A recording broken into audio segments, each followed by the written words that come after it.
여러분, 요즘 갑자기 삶이 버거워졌다는 느낌 든 적 있으신가요? 최근 뉴스 보셨나요?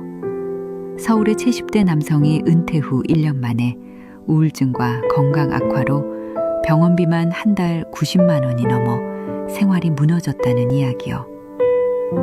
혹시 나도 저렇게 되는 거 아닐까 하는 불안 스쳐 지나가신 적 있으신가요? 요즘 60대, 70대 분들은 이렇게 말합니다. 자식도, 아파트도, 연금도 결국 나를 지켜주진 못하더라. 정말 그렇습니다. 분석했던 영상에서도 나오죠. 자식에게 올인했다가 노후 준비를 못한 사람, 20억짜리 집이 있어도 쓸 돈이 없는 사람, 연금만 믿고 살다가 병원비 앞에서 무너진 사람들. 여러분도 마음속 깊은 곳에서 이런 걱정 느끼고 계신가요? 지금 이 영상 끝까지 보시면 왜 많은 60, 70대가 흔들리고 왜 어떤 사람들은 다시 일어서는지, 그리고 당신이 절대 놓치면 안 돼 진짜 1위 자산이 무엇인지 분명히 알게 되실 겁니다. 여러분은 오래된 흑백 사진 한 장이 인생 전체를 뒤흔들어 놓는 순간을 겪어보신 적 있으신가요? 이야기는 겨울비가 내리던 어느 새벽 광주의 한 전통시장에서 시작됩니다. 시장을 지날 때마다 들리던 조용한 뒷소리 사이로 낡은 비닐 천막 아래에 앉아 국밥 한 그릇을 비우고 있는 한 어르신이 보였습니다. 초라한 플라스틱 의자에 앉아 혼자 식사를 하는 그의 손은 유난히 떨리고 있었죠. 그 어르신의 이름은 윤재만, 72.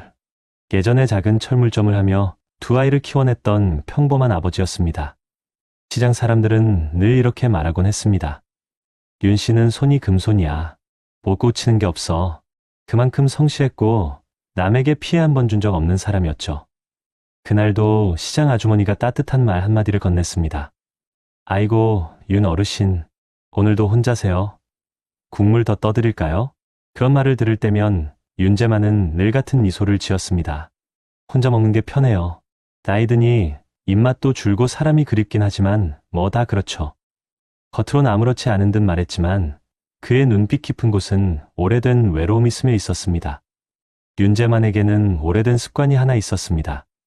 매일 새벽 문을 열기 전 철물점 카운터 서랍을 열어 누렇게 바랜 흑백 사진 한 장을 꺼내는 것입니다. 사진 속에는 어린 윤재만과 두 자녀, 그리고 젊은 아내가 웃고 있었습니다. 아이고 잘 지내냐 다들. 그는 사진을 쓰다듬으며 중얼거렸지만 이 평범한 하루에 묘하게 이상한 그림자가 드리워지고 있었죠. 최근 들어 잊어버리는 일이 많아졌고 가끔씩 장부를 보다가 멍해지는 시간이 길어졌습니다. 나도 혹시 누구에게도 말할 수 없던 두려움이 조용히 틈을 파고들었습니다. 그러던 어느 날 가게 앞에서 장을 보던 한 단골 손님이 물었습니다. 어르신, 주문했던 망치요. 아직 안 오셨어요? 윤재만은 당황한 듯 눈을 깜빡였습니다. 망치하니? 아, 그거 내가 주문을 했던가? 손님은 놀란 표정으로 답했습니다. 3일 전에 주문하신다며 적어 놓으셨잖아요. 여기요? 이쪽에. 장부에는 그 손님의 주문 기록이 똑똑히 적혀 있었습니다. 하지만 윤재만은 그 글씨를 본 기억조차 없었습니다. 또다시냐, 내가 왜 이러지? 몇 번이나 핑계를 대려 했지만 결국 그는 털어놓듯 말했습니다. 요즘 가끔 이런 게 있어요. 내가 점점 무너지는 기분이 듭니다. 그 말을 들은 시장 사람들의 얼굴이 굳어졌습니다. 누가 먼저랄 것도 없이 말했습니다. 어르신, 병원부터 가보셔야 하는 거 아니에요? 그날 밤 집으로 돌아온 윤재만은 어둑한 방 안에서 혼자 밥상을 봤습니다. 전기밥솥에서 김이 나는 소리가 유난히 설렜다가 금방 허무해졌습니다. 이게 인생의 마무리라는 걸까? 식탁 옆엔 오래된 라디오가 켜져 있었고 라디오 속 DJ가 말했습니다. 나이가 들수록 사람에겐 살아갈 이유가 더 필요합니다. 그 말이 이상하게 가슴에 날카롭게 꽂혔습니다. 다음 날 새벽 윤재만은 시장으로 가던 길에 갑자기 머리가 어지러워 그대로 주저앉았습니다. 행인이 신고해 구급차가 왔고 그는 병원으로 옮겨졌죠. 검사 결과는 충격적이었습니다. 어르신, 초기 치매 증상이 보입니다. 더 늦기 전에 치료를 시작해야 합니다. 순간 그의 모든 세상이 무너지는 듯 했습니다. 내가 진짜 이렇게 된 건가? 의사는 조심스럽게 이어 말했습니다. 혹시 혼자 생활하고 계신가요? 보호자분은? 그 말에 윤재만은 대답을 잊지 못했습니다. 그의 자녀들은 각각 멀리 타지로 떠나 명절에도 얼굴을 보기 힘든 상황이었기 때문입니다. 혼자입니다. 그 말 한마디가 병시에 깊게 울렸습니다. 퇴원 후 그는 집으로 돌아왔습니다. 딴은 조용했고 침대 옆 서랍 안에는 그날도 흑백 사진이 들어 있었습니다. 사진을 꺼내 들던 순간 오랫동안 억눌렀던 감정이 마침내 터져 나왔습니다. 내가 왜 이렇게 살아왔을까? 애들 다 키워놨는데 정작 나는 아무도 없네. 그의 손에서 사진이 떨어지며 땅바닥에 사르륵 미끄러졌습니다. 헌데 그때 사진 뒷면의 글씨가 눈에 들어왔습니다. 재만 씨, 우리가 꼭 지켜야 할 건 서로의 마음이에요. 아내가 남긴 마지막 문장. 그 문장을 보는 순간 윤재만의 목에서 떨리는 소리가 새어나왔습니다. 내가 뭐가 됐다고. 그의 눈물이 떨어지는 그 순간 문 밖에서 누군가 그를 부르는 소리가 들렸습니다. 아버지 저예요. 잠깐 얘기 좀 할 수 있을까요? 문 밖에서 들린 목소리. 윤재만은 그 자리에 얼어붙은 듯 멈춰 섰습니다. 아버지 저예요. 잠깐만 문 좀 열어주세요. 그 목소리는 아들 윤태훈, 35살. 명절에도 얼굴 보기 힘들던 그 아들이었습니다. 윤재만은 문고리에 손을 올렸다가 다시 내리고 망설이다가 천천히 문을 열었습니다. 문틈 사이로 서늘한 겨울 바람이 들어오고 그 속에서 고개를 숙인 아들이 서 있었습니다. 왜 왔냐 바쁘다며? 재만의 음성은 떨리고 있었고 아들은 오랫동안 참았던 말을 꺼내듯 입을 열었습니다. 아버지가 쓰러지셨다는 연락을 들었어요. 시장 아주머니한테요. 제가 너무 늦게 왔죠. 윤재만의 눈가가 흔들렸습니다. 악담을 하지도 감싸지도 못하고 그저 침묵만 흐르는 긴 순간 침묵 끝에서 먼저 입을 연 건 아들이었습니다. 아버지 그동안 연락 잘 못 드려서 죄송해요. 제가 아버지가 괜찮으실 거라고만 생각했어요. 그 말에 재만의 가슴이 크게 흔들렸습니다. 괜찮을 리가 없지. 너희 엄마 떠난 뒤로 나는 매일 하루가 무서웠어. 평생 짧게 살아온 아버지의 진짜 속마음이 처음으로 터져나오는 순간이었습니다. 아들은 방 안 한가운데에 놓인 흑백 사진을 발견했습니다. 엄마 사진이네. 아버지, 이거 아직도 매일 보세요? 윤재만은 고개를 끄덕였습니다. 내 엄마가 남긴 마지막 편지가 이 사진 뒤에 적혀 있더라고. 그걸 아무한테도 못 보여줬다. 아들은 사진 뒤를 펼쳐보았습니다. 왜 살아야 하는지 잊지 마세요. 당신에게는 아직도 지켜야 할 소중한 것들이 있어요. 아들은 그 글을 읽고 나서야 왜 아버지가 그렇게 혼자 버틴 건지, 왜 철물점을 지키며 외로움 속에서도 버텼는지 비로소 이해했습니다. 아버지, 언제부터 이렇게 힘드셨던 거예요? 그 순간 재만의 눈물이 훅 쏟아졌습니다. 언제부터냐고? 내가 잘 살아간다고 믿고 싶었던 그날부터지. 내가 짐 되고 싶지 않아서 참았어. 버텼어. 근데 이제는 너무 무섭다. 아들은 한 걸음 다가와 아버지의 손을 꼭 잡았습니다. 아버지, 제가 왜 찾아왔는지 아세요? 재만은 고개를 들었습니다. 이제부터는 아버지 혼자 두지 않으려고요. 순간 윤재만은 참아왔던 감정을 더는 버티지 못했습니다. 그게 최선입니까? 이제 와서 아버지라는 사람은 그냥 기다리기만 하는 줄 알았어? 떨리는 목소리, 가슴 깊은 곳에서 울컥 터져나온 말. 아들은 그 자리에서 눈물을 흘렸습니다. 아버지, 미안해요. 진짜 이제라도 알았어요. 아버지가 얼마나 외로웠는지, 얼마나 힘들었는지. 그러고는 큰 숨을 들이켰습니다. 아버지, 전태도 아버지가 살아갈 이유예요. 그 말에 윤재만의 모든 힘이 빠지듯 무너졌습니다. 태훈아, 나 이제 어떻게 살아야 하니?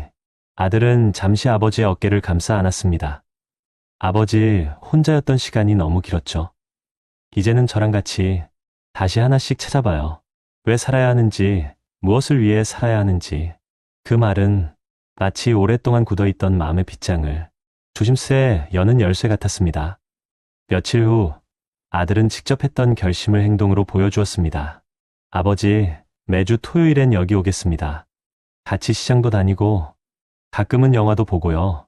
그는 말만 한 게 아니었습니다. 약속한 첫 토요일, 아들은 시장 입구에서 따뜻한 고구마를 들고 기다리고 있었습니다. 아버지, 이거 좋아하시잖아요. 제마는 어색한 웃음을 지었지만 그 속에는 오랜만에 피어오르는 작은 설렘이 있었습니다. 그날 시장 아주머니가 말했습니다. 윤 어르신, 오늘 얼굴이 좋아 보이네. 그 말에 제마는 조용히 대답했습니다. 그러게요, 오늘은 좀 살 것 같습니다. 며칠 후 시장 상인회에서 연락이 왔습니다. 윤 어르신, 철물 좀 일해 주실 수 있어요? 도와주실 사람이 필요한데 어르신 아니면 못해요. 제마는 잠시 말이 없었습니다. 내가 필요하다고요? 그럼요. 어르신 아니면 누가 합니까? 우리 다 어르신 손 믿고 살잖아요. 그 순간 그의 가슴 속 깊은 곳에서 오래전 잃어버린 불씨가 다시 살아나는 듯 했습니다. 아직 내가 할 수 있는 일이 있구나. 그리고 마지막 장면, 아들과 마주 앉아 조용히 차를 마시던 순간 아들이 말했습니다. 아버지, 제발 병원 치료도 같이 해요. 우리가 도망치면 더 커져요. 제마는 한참을 고민하다 천천히 고개를 끄덕였습니다. 그래, 이번엔 도망 안 갈게. 내 엄마도 그러더라. 살아갈 이유 절대 잃지 말라고. 그 말에 아들의 눈가가 젖었습니다. 방 안은 조용했지만 이미 두 사람의 마음속에서는 작고 따뜻한 봄빛 같은 변화가 튀어오르고 있었습니다.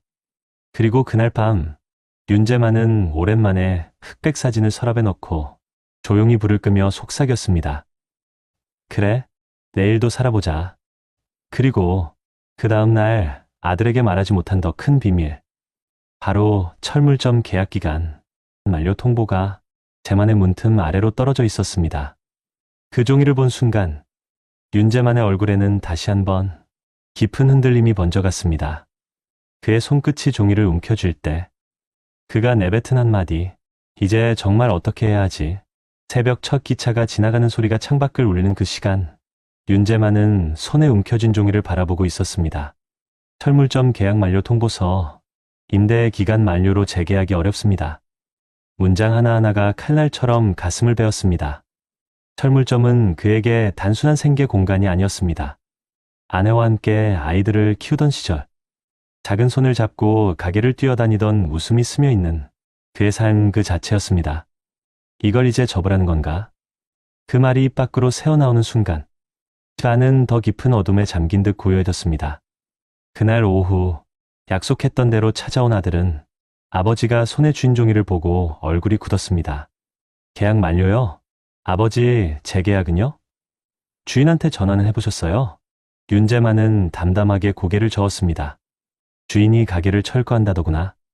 새 건물을 올린다나 뭐라나. 이젠 끝이야. 아들은 단숨에 목소리가 높아졌습니다.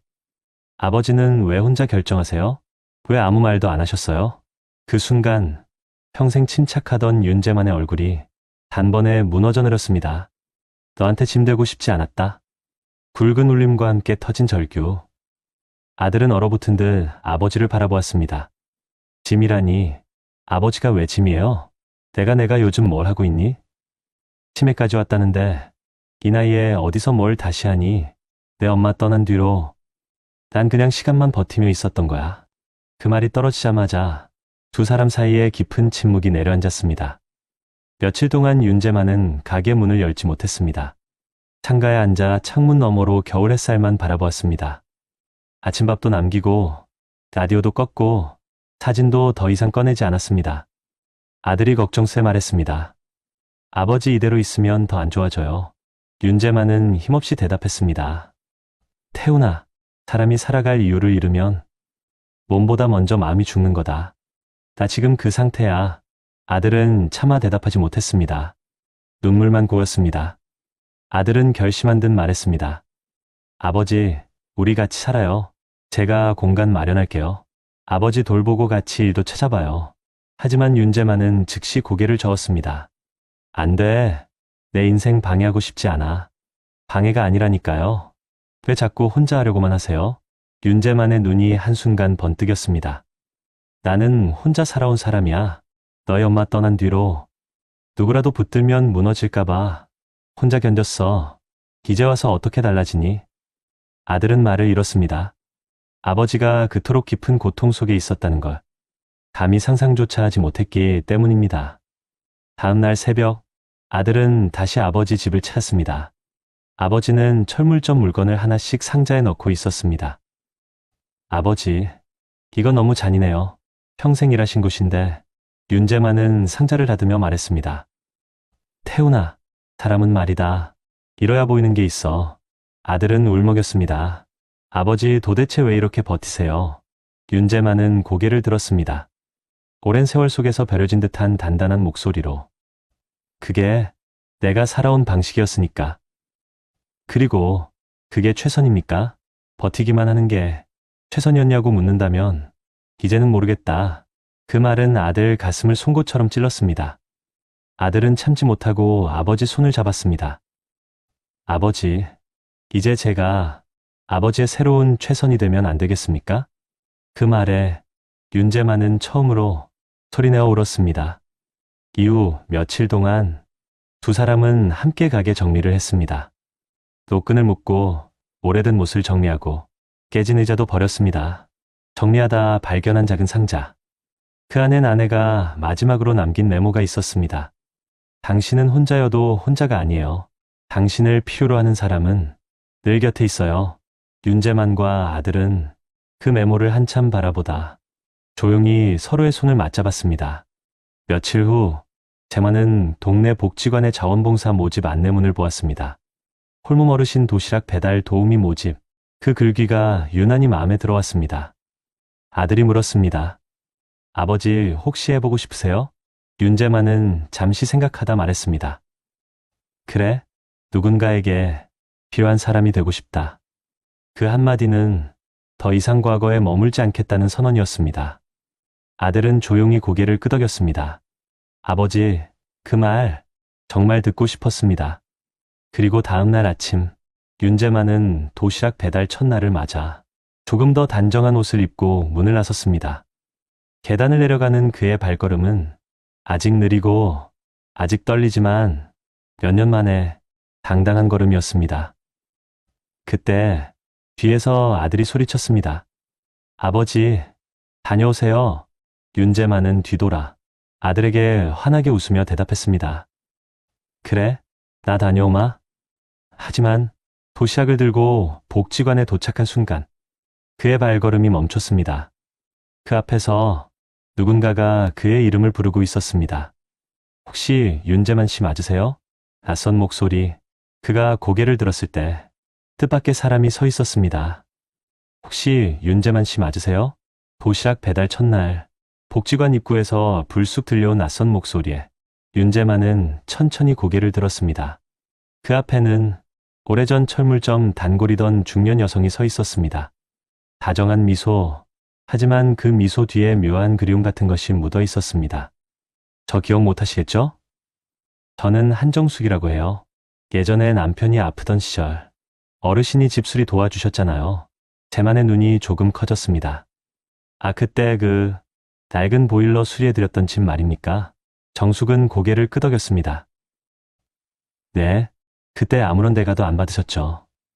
저희 남편이 세상에 이런 분도 있다며 많이 고마워했어요. 기억 저편에 묻어있던 장면이 서서히 떠올랐습니다. 가난했지만 마음만큼은 따뜻했던 그 시절의 자신. 근데 제가 여기서 봉사하는 걸 어떻게? 정숙은 작은 미소를 지으며 말했습니다. 시장 아주머니가 얘기해줬어요. 어르신이 요즘 많이 힘들어하신다고. 윤재만은 순간 멈칫했습니다. 자신이 무너진 모습을 누군가 알고 있다는 사실이 왠지 부끄러웠습니다. 정숙은 조심스레 재만의 손에 도시락 상자를 건네주었습니다. 어르신, 여기 있는 어르신들 중 많은 분이 지금의 윤 어르신과 같은 외로움을 겪고 있어요. 저도 그런 분들을 보며 많이 배웠죠. 그녀의 말은 잔잔하면서도 묘하게 가슴 깊은 곳을 울렸습니다. 누구든 누군가에게 기대고 싶을 때가 오잖아요. 그 말에 윤재만의 목이 뜨겁게 타올랐습니다. 나는 기댈 사람이 없다고 생각했소. 정숙은 잠시 재만을 바라보더니 잔잔하게 말했습니다. 아버님은 누구보다 따뜻한 분이에요. 그 따뜻함을 이제는 본인에게도 나눠주셔야 해요. 그 순간 윤재만은 오래 참고 있었던 울음을 천천히, 아주 천천히 흘려내렸습니다.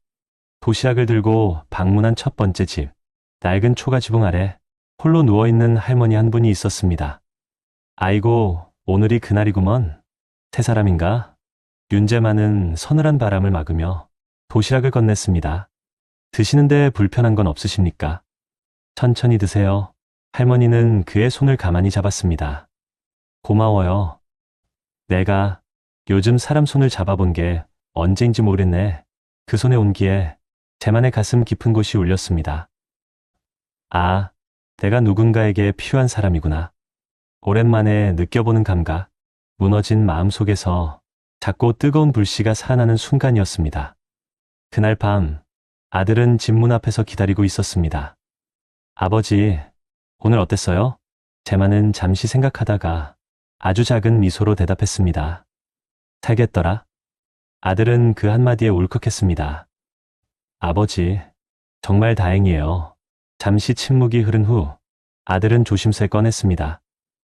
아버지, 저도 요즘 많이 힘들었어요. 회사 일도, 미래도 다 막막했거든요.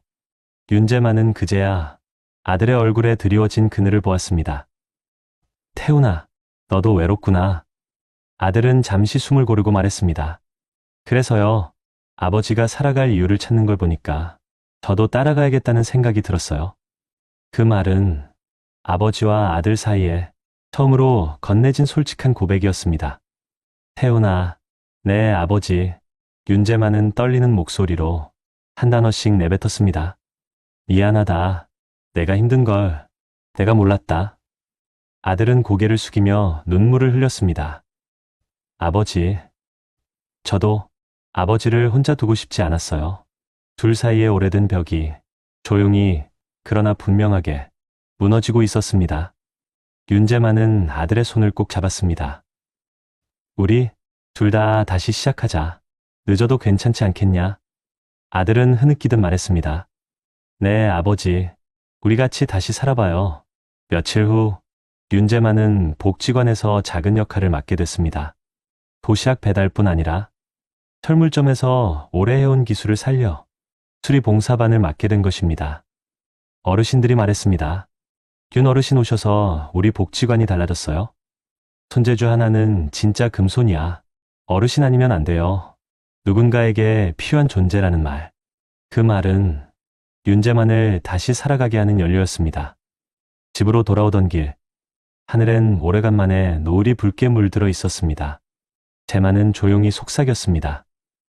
그래, 살아갈 이유는 먼 곳에 있는 게 아니었구나. 그는 아주 환한 웃음을 지었습니다. 인생 후반의 새로운 의미가 그의 걸음을 가볍게 했습니다. 그리고 집에 도착하자 아들이 따뜻한 밥상을 차려놓고 말했습니다. 아버지, 오늘 하루 어땠어요? 윤재만은 대답했습니다. 태훈아, 오늘은 정말 살아볼 만한 하루였다. 두 사람의 웃음이 작은 집 전체를 꽉 채웠습니다. 그 웃음 속에 담겨 있던 건 단 하나였습니다. 함께라서 괜찮다. 이 이야기는 단순한 감동 실화가 아닙니다.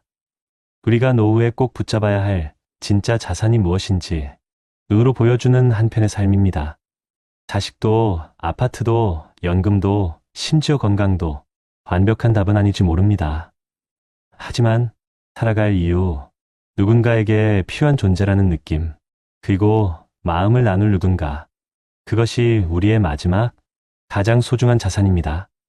여러분 어떠신가요? 위의 사례는 정말 비참하고 서글픈 인생 아닌가요? 하지만 지금부터 소개해드리는 사례는 정반대의 선택으로 행복한 노후를 보내고 있는 분을 소개해드리겠습니다.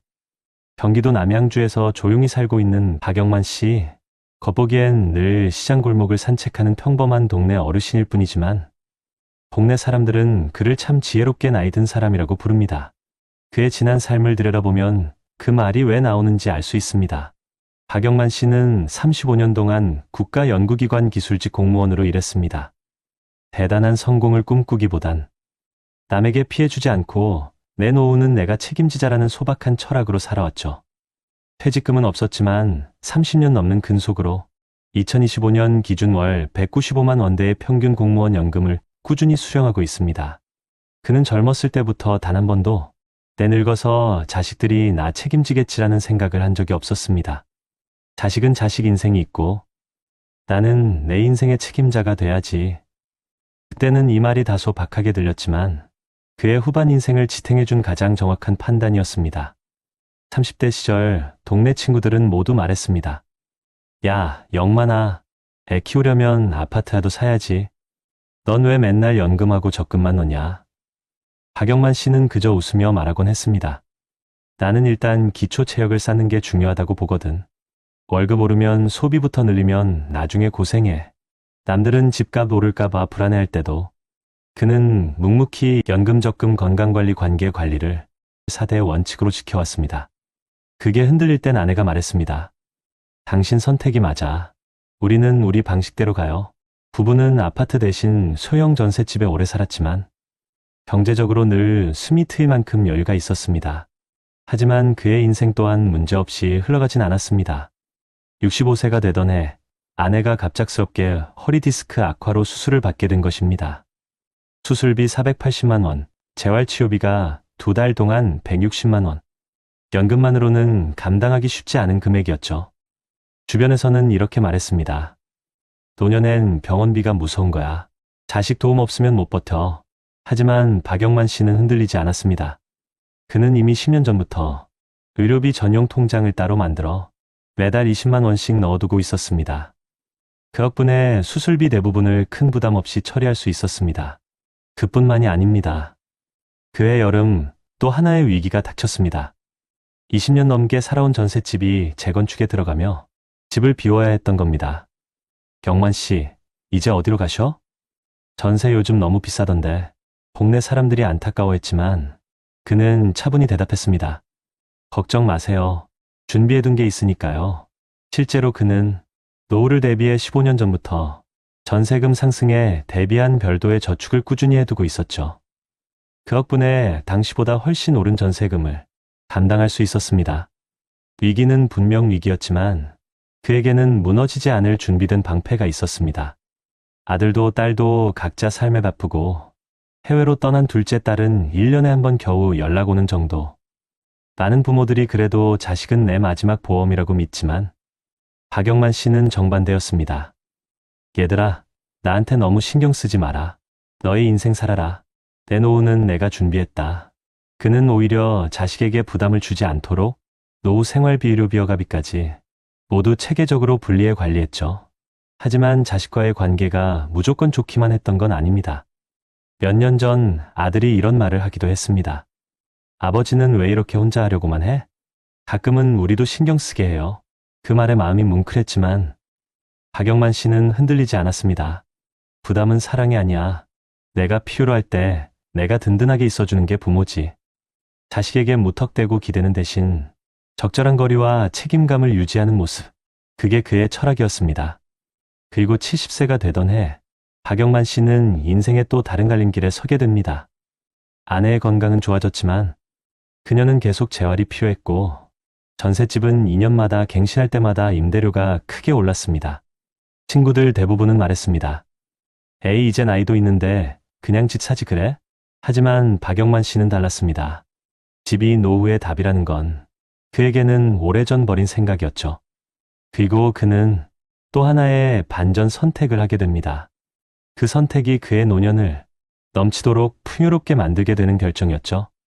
70세가 넘은 어느 겨울, 박영만 씨에게 또 한 번의 큰 위기가 찾아왔습니다. 갑작스럽게 전세금 3천만 원 추가 인상 통보가 온 겁니다. 2025년 이후 수도권 전세 시장은 흔들림이 심해졌고 고정연금 생활자에게는 결코 가볍지 않은 부담이었습니다. 동네 사람들은 걱정스레 말했습니다. 아이고, 영만 씨, 이 나이에 전세금이 웬 말이야. 이참에 그냥 자식 집으로 들어가면 편하지. 또 다른 이웃도 맞장구 쳤습니다. 맞아요. 요즘 누가 혼자 사나. 나이 들면 자식한테 기대야지. 하지만 박영만 씨의 표정엔 흔들림이 없었습니다.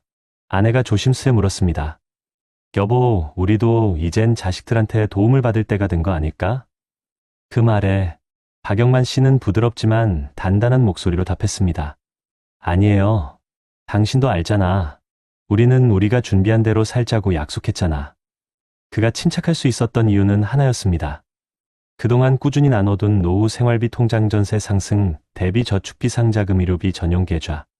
이 모든 것들이 하나의 갑옷처럼 그를 지켜주고 있었기 때문입니다. 그러나 그럼에도 불구하고 부부들이 머무는 전셋집에서 계속 버틸까 옮길까는 쉽게 결정할 수 없을 만큼 깊은 고민이었습니다. 며칠 동안 계산기를 두드리고 서류를 정리하면서 고민한 끝에 박영만 씨는 마침내 하나의 결정을 내립니다. 여보, 우리 이사합시다. 아내가 깜짝 놀라 그를 바라보았습니다. 어디로요? 더 작고 조용한 곳으로.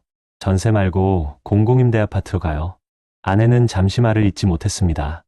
공공임대 아파트는 자존심 때문에 꺼리는 노년층도 많지만 그는 현실을 정확히 보고 선택했습니다. 우리 노후 생활비를 더 길게 가져가려면 주거비부터 줄여야 해요. 이제는 가진 걸 유지하는 것보다 사용 가능한 돈을 오래 남기는 것이 중요할 때죠. 그 결정은 누구보다 지혜로운 판단이었습니다. 다른 어르신들은 자식 집으로 들어가거나 비싼 아파트 유지하느라 허덕일 때 박영만 씨는 오히려 지출 구조를 더 건강하게 만드는 선택을 한 겁니다. 아내는 그의 손을 잡고 말했습니다. 여보, 당신 정말 대단해요. 이렇게 나이 들어서도 똑똑한 결정을 한다는 게 쉽지 않은데. 그 순간 박영만 씨는 천천히 미소를 지었습니다. 우리 노후는 우리가 지키는 거니까요. 몇 달 후 부부는 남양주의 새로운 공공임대 아파트로 이사했습니다. 방 2칸짜리 작지만 햇살이 잘 들고 단지 안엔 공원과 작은 경로당이 있었습니다.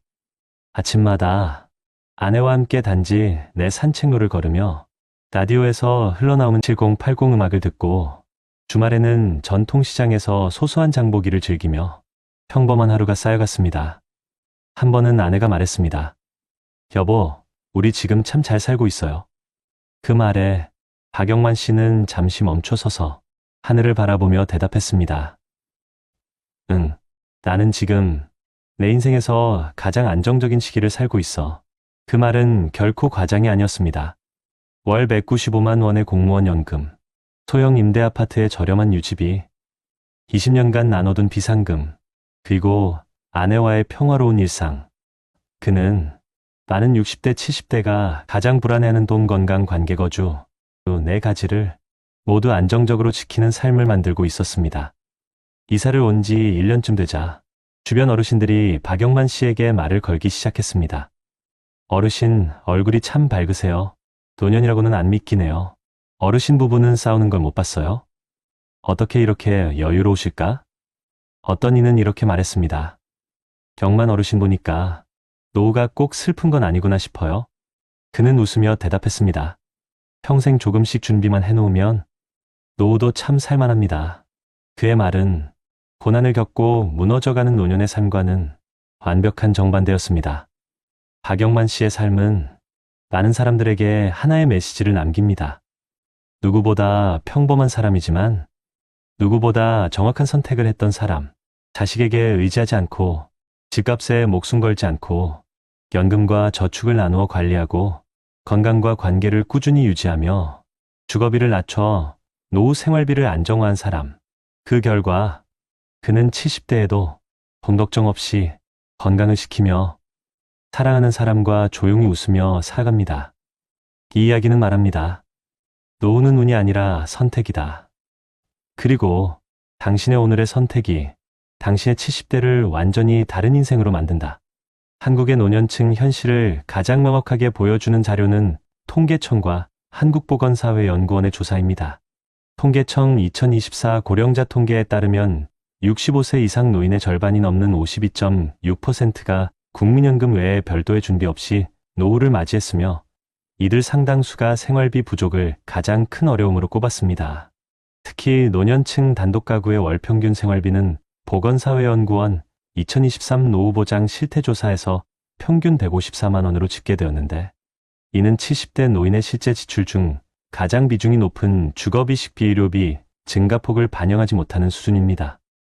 주거비의 경우 2024년 국토교통부 자료에 따르면 수도권 전세보증금 평균이 전년 대비 약 4.8% 상승했으며 이는 고정연금 생활자에게 즉각적인 부담으로 이어지고 있습니다. 통계청 가계금융복지조사에서도 60대 70대 가구의 금융자산 대비 부채 비율이 지속적으로 증가하는 추세를 보여주는데 이는 자식 지원주거 유지비 의료비 지출이 누적되며 자기 삶의 안정성을 스스로 약화시키는 구조와도 이어집니다. 반대로 평생을 통해 소득의 일정 부분을 생활비 비상금 의료비 계좌로 나누어 관리한 가구는 노년기에 지출 충격을 훨씬 안정적으로 대응하는 것으로 나타났습니다. 이러한 흐름은 해외 연구에서도 동일하게 나타납니다.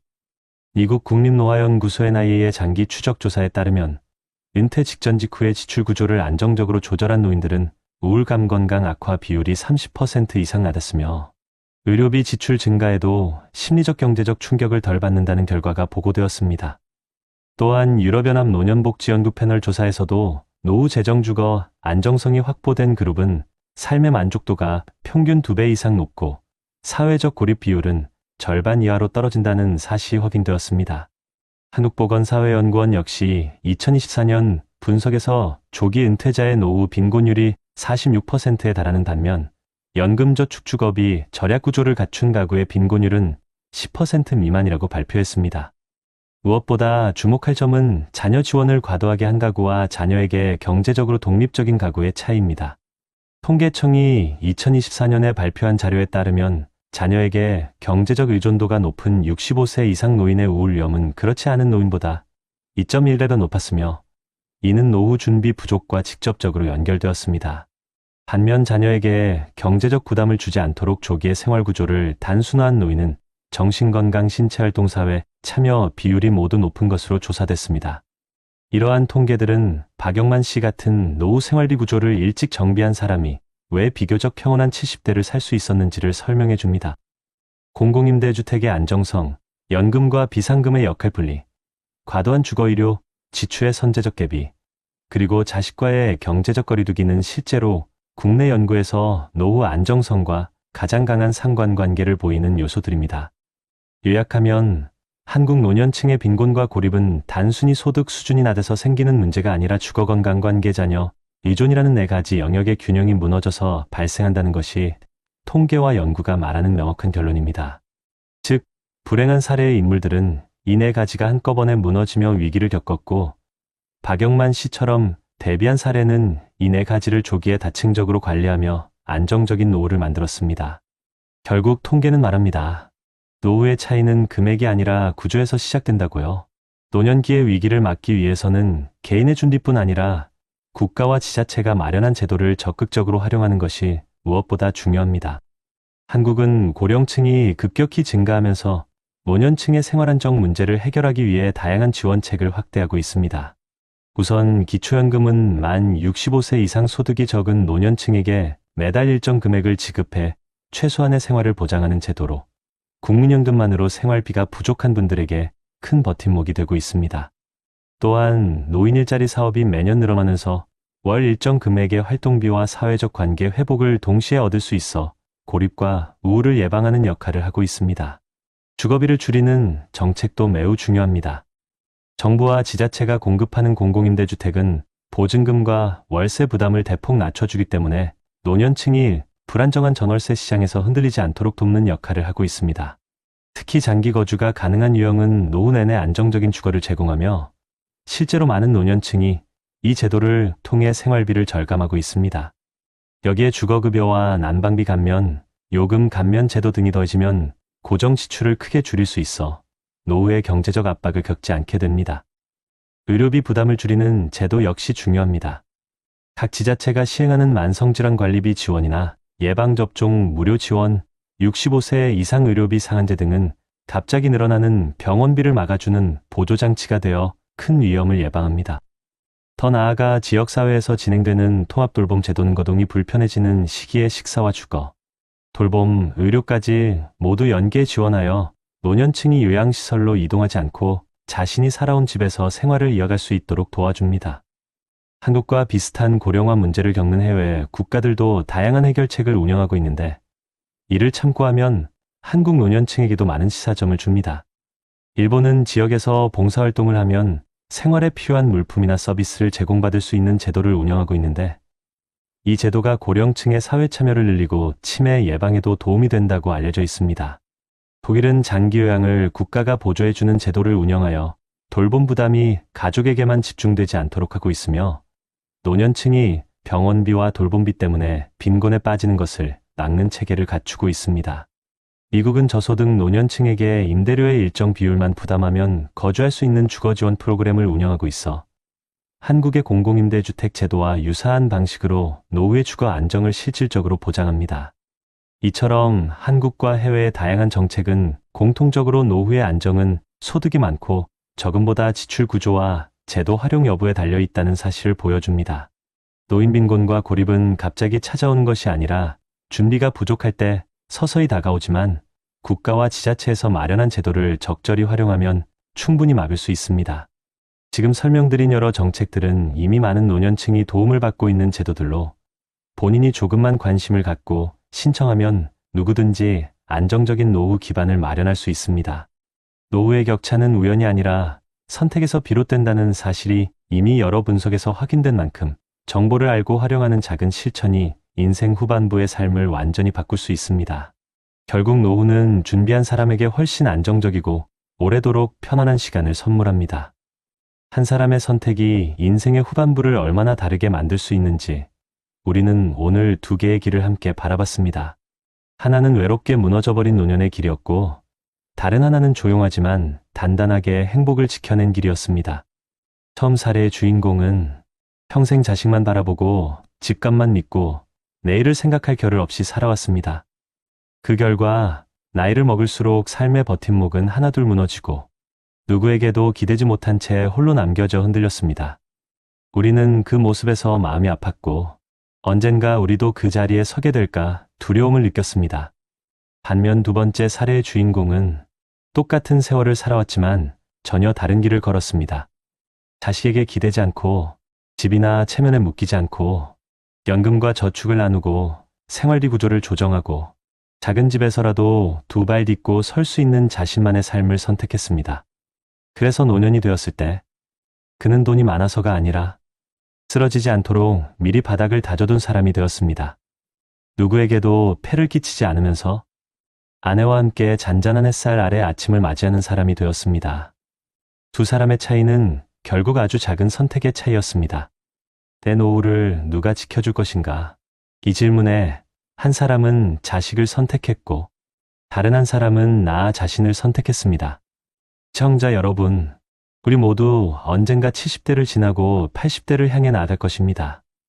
그 길 위에서 눈물로 후회하게 될지 아니면 미소로 오늘을 맞이하게 될지는 지금 우리가 어떤 선택을 하느냐에 달려 있습니다. 행복한 노후를 만드는 건 거창한 계획이 아닙니다. 지금 내가 지키고 있는 작은 약속들, 오늘 내가 정리하는 작은 지출, 미뤄두었던 건강검진 하나, 적은 돈이라도 꾸준히 모아둔 비상금 통장 하나, 나를 필요로 하는 자리 하나, 아침에 눈 뜨는 이유 하나, 이 작은 것들이 쌓여 우리의 노년을 지켜주는 가장 튼튼한 울타리가 됩니다. 우리는 모두 누군가의 부모였고 누군가의 자식이었습니다. 하지만 인생의 마지막 챕터에서는 결국 나 자신을 지킬 수 있는 힘이 있는 사람이 가장 강한 사람입니다. 여러분, 오늘 이야기 속 두 사람 중 누구의 미래를 선택하고 싶으신가요? 우리 모두 늦지 않았습니다. 지금 이 순간이 우리의 남은 인생을 바꿀 수 있는 가장 이른 시간입니다. 여러분의 남은 날들이 더 이상 두려움이 아니라 기대가 되고 무거움이 아니라 따뜻함이 되고 홀로 남겨진 시간이 아니라 스스로를 사랑할 수 있는 시간이 되기를 진심으로 바랍니다. 여러분의 노후가 평온하고 단단하고 무엇보다 행복하길 마음 깊은 곳에서 응원합니다. 여러분, 혹시 최근 뉴스에서 보셨나요? 치료비 감당 못해 집을 포기한 60대 부부 이야기요. 지금 이 순간에도 의료비 때문에 삶이 무너지는 사람들이 늘고 있습니다. 혹시 여러분도 요즘 가슴이 답답하고 건강이나 돈 걱정이 부쩍 많아지지 않으셨나요? 저는 얼마 전 전북 군산에서 평생 모은 노후 자금 2억을 단숨에 잃은 68세 김도현 씨 이야기를 들었습니다. 아내의 치료비를 마련해 보겠다고 시작한 작은 선택 하나가 가족의 삶을 완전히 뒤집어 놓았다고 합니다. 여러분도 나만 아니면 되겠지라고 생각하시나요? 하지만 이런 사기, 이런 의료비 폭탄은 지금 우리 세대에게 가장 가장 가까운 위험입니다. 이미 많은 분들이 후회하며 말합니다. 그때 이 사실을 조금만 더 일찍 알았다면. 오늘 영상 끝까지 보셔야 합니다. 지금 모르는 척 지나가면 여러분의 노후도 똑같이 무너질 수 있기 때문입니다. 여러분은 평범한 하루가 단 한순간에 뒤집히는 경험 해보신 적 있으신가요? 이 이야기는 전북 정읍의 오래된 시장에서 장돌뱅이처럼 살아온 72세 황진수 어르신의 실화입니다. 그분의 말 그대로 날이 좋아서 웃던 날도 있었지만 한순간에 모든 날이 변했다고 합니다. 정읍 중앙시장의 오전은 늘 분주합니다. 김이 몽글몽글 올라오는 국밥 냄새, 채소가 싱싱하게 쌓여있는 좌판, 그리고 아이고 덤 좀 챙겨드려야 하는 정겨운 상인들의 목소리. 황진수 어르신도 매일 아침 그 시장을 천천히 걸었습니다. 팔에는 늘 헌 청색 보온병을 들고 다녔죠. 그 물병엔 아내가 끓여준 보리차가 담겨 있었습니다. 아내 윤정희 할머니, 올해 일은 무릎 관절이 안 좋아 오래 서 있진 못해도 늘 부엌에서 잔손을 놀리는 조용하고 따뜻한 사람이었습니다. 여보, 시장 가면 멸치 좀 사와요. 가장 싼 거 말고 중간 거. 아내는 늘 그랬습니다. 싼 건 맛이 없다고, 비싼 건 사치라고. 그게 이 부부의 삶이었죠. 크게 가진 건 없지만 크게 걱정도 없는 아주 평범한 노부부의 노년. 그날까진 정말 그랬습니다. 황 어르신이 훗날 이렇게 말했습니다. 그때는 몰랐지. 그 평범함이 그렇게 큰 복이었다는 걸. 아내의 기침이 깊어진 건 올해 초 꽃샘 바람이 아직 차갑던 날이었습니다. 처음엔 그냥 감기겠지 했죠. 하지만 기침이 멈추지 않았고 숨이 찬다며 식탁 의자에 앉아 한참을 쉬던 날이 많아졌습니다. 여보, 괜찮아? 왜 이렇게 숨이 가빠? 그러면 아내는 꼭 미소를 지으며 말했습니다. 나이 들어서 그렇지 뭐. 당신 걱정 말아요. 그 미소가 복선이었습니다. 어느 날 저녁 밥을 먹다 말고 아내가 젓가락을 놓았습니다. 차갑게 식은 반찬들 사이에서 손등이 떨리고 얼굴이 하얗게 질렸습니다. 여보, 말을 끝내기도 전에 아내가 식탁 위에 쓰러졌습니다. 그날 새벽 1시 정읍의 응급실 불빛 아래서 황 어르신은 떨리는 손으로 아내의 손을 잡고 있었습니다. 의사는 중대한 목소리로 말했습니다.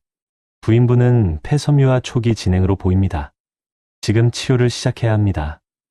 약값과 산소 치료까지 포함하면 월 70만 원에서 120만 원은 준비하셔야 합니다. 황 어르신은 아무 말도 못했습니다. 다리가 풀려 벽에 기대선 채 의사의 말을 멍하니 듣기만 했습니다. 그 순간 그 보온병이 떠올랐답니다. 아내가 새벽마다 끓여준 보리차. 그 보리차를 더는 못 마시게 될까봐. 그게 그렇게 무서웠다고요. 며칠 뒤 황 어르신은 시장에서 오랫동안 알고 지낸 박노식 할아버지와 마주쳤습니다. 박 할아버지는 예전 통닭 가게를 하다 접은 분인데 늘 손에 라디오를 들고 다니는 말수가 적지만 따뜻한 사람이었죠. 진수 형님, 요즘 얼굴이 왜 그렇게 상했어? 그 말에 황 어르신은 참아왔던 걸 쏟아냈습니다. 아내병, 치료비, 자식들 형편 때문에 부탁도 못하는 현실. 입술이 떨리고 말이 자꾸 끊겼습니다. 할아버지는 한참을 듣고 있다가 말했습니다. 형님, 나도 비슷한 일이 있었어. 근데 나를 살린 방법이 하나 있었어. 그때 황 어르신은 이렇게 말했다고 합니다. 그 말이 그 밤의 공기보다 더 깊게 찔러 박혔어. 그 말은 희망 같기도 하고 악마의 속삭임 같기도 했습니다. 며칠 후 황 어르신은 박 할아버지에게 이끌려 정읍 외곽의 작은 사무실에 가게 됩니다. 그곳엔 넥타이를 단정히 매고 말투가 지나치게 정중한 투자 컨설턴트라는 한 남자가 앉아 있었습니다. 그가 말했습니다. 어르신, 이건 위험한 게 아닙니다. 아무나 소개 안 드리는데 박 선생님 덕분에 특별히 안내드리는 거예요. 황 어르신은 떨리는 목소리로 물었습니다. 내 안에 숨 좀 덜 차게 해줄 수 있습니까? 그 남자는 미소를 지으며 말했습니다. 네, 어르신이 지금 결심하시면 이번 달부터 치료 걱정은 끝납니다. 그 말을 듣는 순간 황 어르신은 속으로 이런 문장을 중얼거렸다고 합니다. 그게 최선입니까? 그 질문이 앞으로 황 어르신의 삶을 완전히 갈라놓는 비극의 문을 열어젖힐 줄은 그때는 아무도 몰랐습니다. 황 어르신은 결국 손을 떨며 그 종이에 서명을 했습니다. 그리고 바로 다음 날 그의 휴대폰엔 정확히 10만 원 입금 알림이 찍혀 있었습니다. 그 순간 황 어르신은 울었다고 했습니다. 희망이어서 온 건지 두려워서 온 건지 본인도 몰랐답니다. 하지만 그 작은 입금이 이 모든 파국의 시작이었다는 사실을 그는 한참 뒤에야 깨닫게 됩니다. 황진수 어르신은 그날 이후 매일 오전 10시만 되면 휴대폰을 손에 꼭 쥐고 기다렸습니다. 그리고 정확히 10시 02분 휴대폰 화면에 다시 한번 떴습니다. 입금 10만 원. 그 순간 황 어르신은 속삭이듯 말했습니다. 정이야, 당신 취업이 내가 어떻게든 해볼게. 그날 저녁 아내 윤정희 할머니는 거실 조명 아래에서 천천히 그리고 힘겹게 숨을 고르고 있었습니다. 얼굴이 창백했지만 남편을 보며 억지로 미소를 지었죠. 여보, 요즘 왜 이렇게 얼굴이 밝아요? 표정이 예전 같아졌어. 황 어르신은 대답 대신 아내의 손등을 조심스레 감싸 주었습니다. 그냥 괜찮아지는 것 같아서 그래. 우리 좀 더 버텨보자. 아내는 아무것도 몰랐습니다. 남편이 그날 어떤 계약서를 썼고 어떤 선택을 했는지 10만 원씩 꾸준히 들어오던 입금은 실제 되는 날 잠시 늦어졌습니다. 10시 5분, 10시 10분, 10시 20분. 황진수 어르신은 손에 쥔 휴대폰이 땀으로 젖는 걸 느꼈습니다. 왜 안 들어오지? 그대였습니다. 띠링, 입금 10만 원.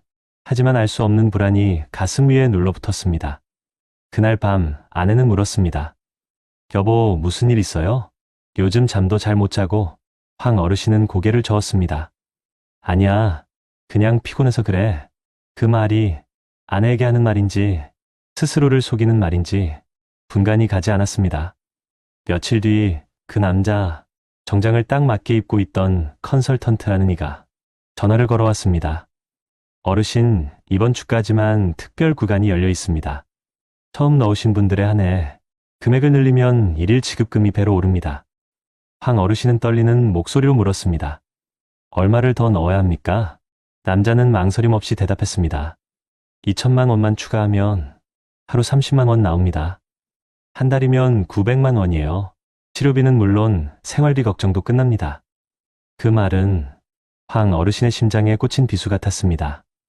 아내의 호흡기는 점점 길어지고 있었고 기침은 깊어져 잠을 이루지도 못했습니다. 밤마다 고통을 참느라 손끝을 꼭 쥐는 모습, 그걸 몇 번이나 봤는지 모릅니다. 결국 황 어르신은 통장의 마지막 큰 금액을 그 남자의 계좌로 보냈습니다. 그리고 그 다음날 10시가 되어도 입금 알림이 오지 않았습니다. 10시 10분, 10시 30분, 11시 황진수 어르신은 남자에게 전화를 걸었습니다. 왜 돈이 안 들어옵니까? 그 남자의 목소리는 전에 없던 차가움이 묻어 있었습니다. 어르신, 시스템 점검 중입니다. 하루 정도 늦을 수 있어요. 하지만 그 말투는 전날과 전혀 달랐습니다. 황 어르신은 불안에 떨며 휴대폰을 꼭 쥐고 아내 옆에 앉았습니다. 아내가 숨을 몰아쉬며 말했습니다. 여보, 나 걱정 말아요. 당신 얼굴이 요즘 더 힘들어 보여. 그 말이 가슴을 찢어버렸습니다. 다음 날 돈은 들어오지 않았습니다. 황 어르신은 사무실로 뛰어갔습니다. 정음 외곽 그 작은 사무실. 문은 굳게 잠겨 있었고 유리문 안쪽엔 한 장의 종이가 흘러내려 누워 있었습니다. 임대 만료로 폐업합니다. 황 어르신은 유리를 두드렸습니다. 여보, 정이야, 나 어떡하냐. 무릎이 꺾여 바닥에 주저앉았습니다. 그곳에서 황 어르신은 처음으로 목 놓아 울었다고 했습니다. 그 울음은 아내에게도 세상에게도 들리지 않는 아주 조용한 울음이었습니다. 그날 저녁 황 어르신은 더 이상 숨을 참지 못하는 아내 곁에 조용히 앉았습니다. 아내는 남편의 손을 잡아 작게 속삭였습니다. 여보, 괜찮아. 나는 오래전부터 당신이 나 때문에 힘든 거 알고 있었어. 황진수 어르신은 고개를 저었습니다. 아니야, 내가 잘못했어. 당신 치료비 내가 지켜야 했는데. 아내는 미소도 아닌 울음도 아닌 표정으로 말했습니다. 여보, 그게 최선입니까? 그 한마디는 황 어르신을 완전히 무너뜨렸습니다. 그 말에는 원망도 미움도 없었습니다. 여러분 어떠시나요? 이의 사례는 정말 비참하고 서글픈 인생 아닌가요? 하지만 지금부터 소개해드리는 사례는 정반대의 선택으로 행복한 노후를 보내고 있는 분을 소개해드리겠습니다. 그저 평생 자신만 바라보며 살았던 아내의 작은 걱정이 실려 있을 뿐이었습니다. 아내는 그날 밤 조용히 눈을 감았습니다. 황진수 어르신이 그의 마지막 말에 대답도 하지 못한 채 아내의 장례가 끝나고 몇 달 뒤 황 어르신의 두 아들과 딸은 서로 갈등을 시작했습니다. 아버지가 그때 왜 그런 결정을 했을까? 우리 보고 왜 말을 안 했대? 엄마가 알았으면 얼마나 슬펐을까? 그 말들이 황진수 어르신의 가슴에 돌멩이처럼 쌓여갔습니다. 그리고 어르신은 정읍시장을 떠났습니다. 삶의 모든 장면이 아내를 떠올리게 했기 때문입니다. 새로운 방은 정읍 외곽의 오래된 연립주택 2층. 좁고 허름했고 여름엔 뜨겁고 겨울엔 유난히 추웠습니다. 벽에 걸린 아내의 흑백 사진 하나만이 그의 하루를 버티게 했습니다. 황 어르신은 어느 날 이렇게 말했습니다. 사람은 돈이 없어서 무너지는 게 아니더라. 지키려던 마음이 무너질 때 그때 진짜 끝이 오더라. 그 말이 정읍 바람처럼 서늘하게 남습니다. 황진수 어르신은 지금도 매일 아내의 사진 앞에서 말합니다. 정희야, 미안하다. 나 조금만 더 빨리 알았더라면 내가 너를 더 오래 붙잡아둘 수 있었을까? 그 목소리는 세상 모든 노부부의 마음을 닮아 있습니다. 아내를 잃고 난 뒤 황진수 어르신의 삶은 마치 어떤 사람이 TV 리모컨을 꺼버린 것처럼 갑자기 정지되어 버렸습니다. 아침에 눈을 떠도 소리가 없고 부엌 가스레인지 앞에 서도 손이 움직이지 않았습니다. 여름이 지나고 가을이 와도 어르신의 방 안에는 아내의 사진만이 계절을 대신하고 있었습니다. 사진 속 윤정희 할머니는 언제나처럼 부드럽게 웃고 있었지만 그 미소는 남편을 더 아프게 하는 것이었습니다. 장례식이 끝난 뒤 세 자녀는 서로 연락을 끊다시피 했습니다. 큰아들은 전화로 차갑게 말했습니다. 아버지 솔직히 말할게요. 왜 그때 우리한테 상의 안 했어요?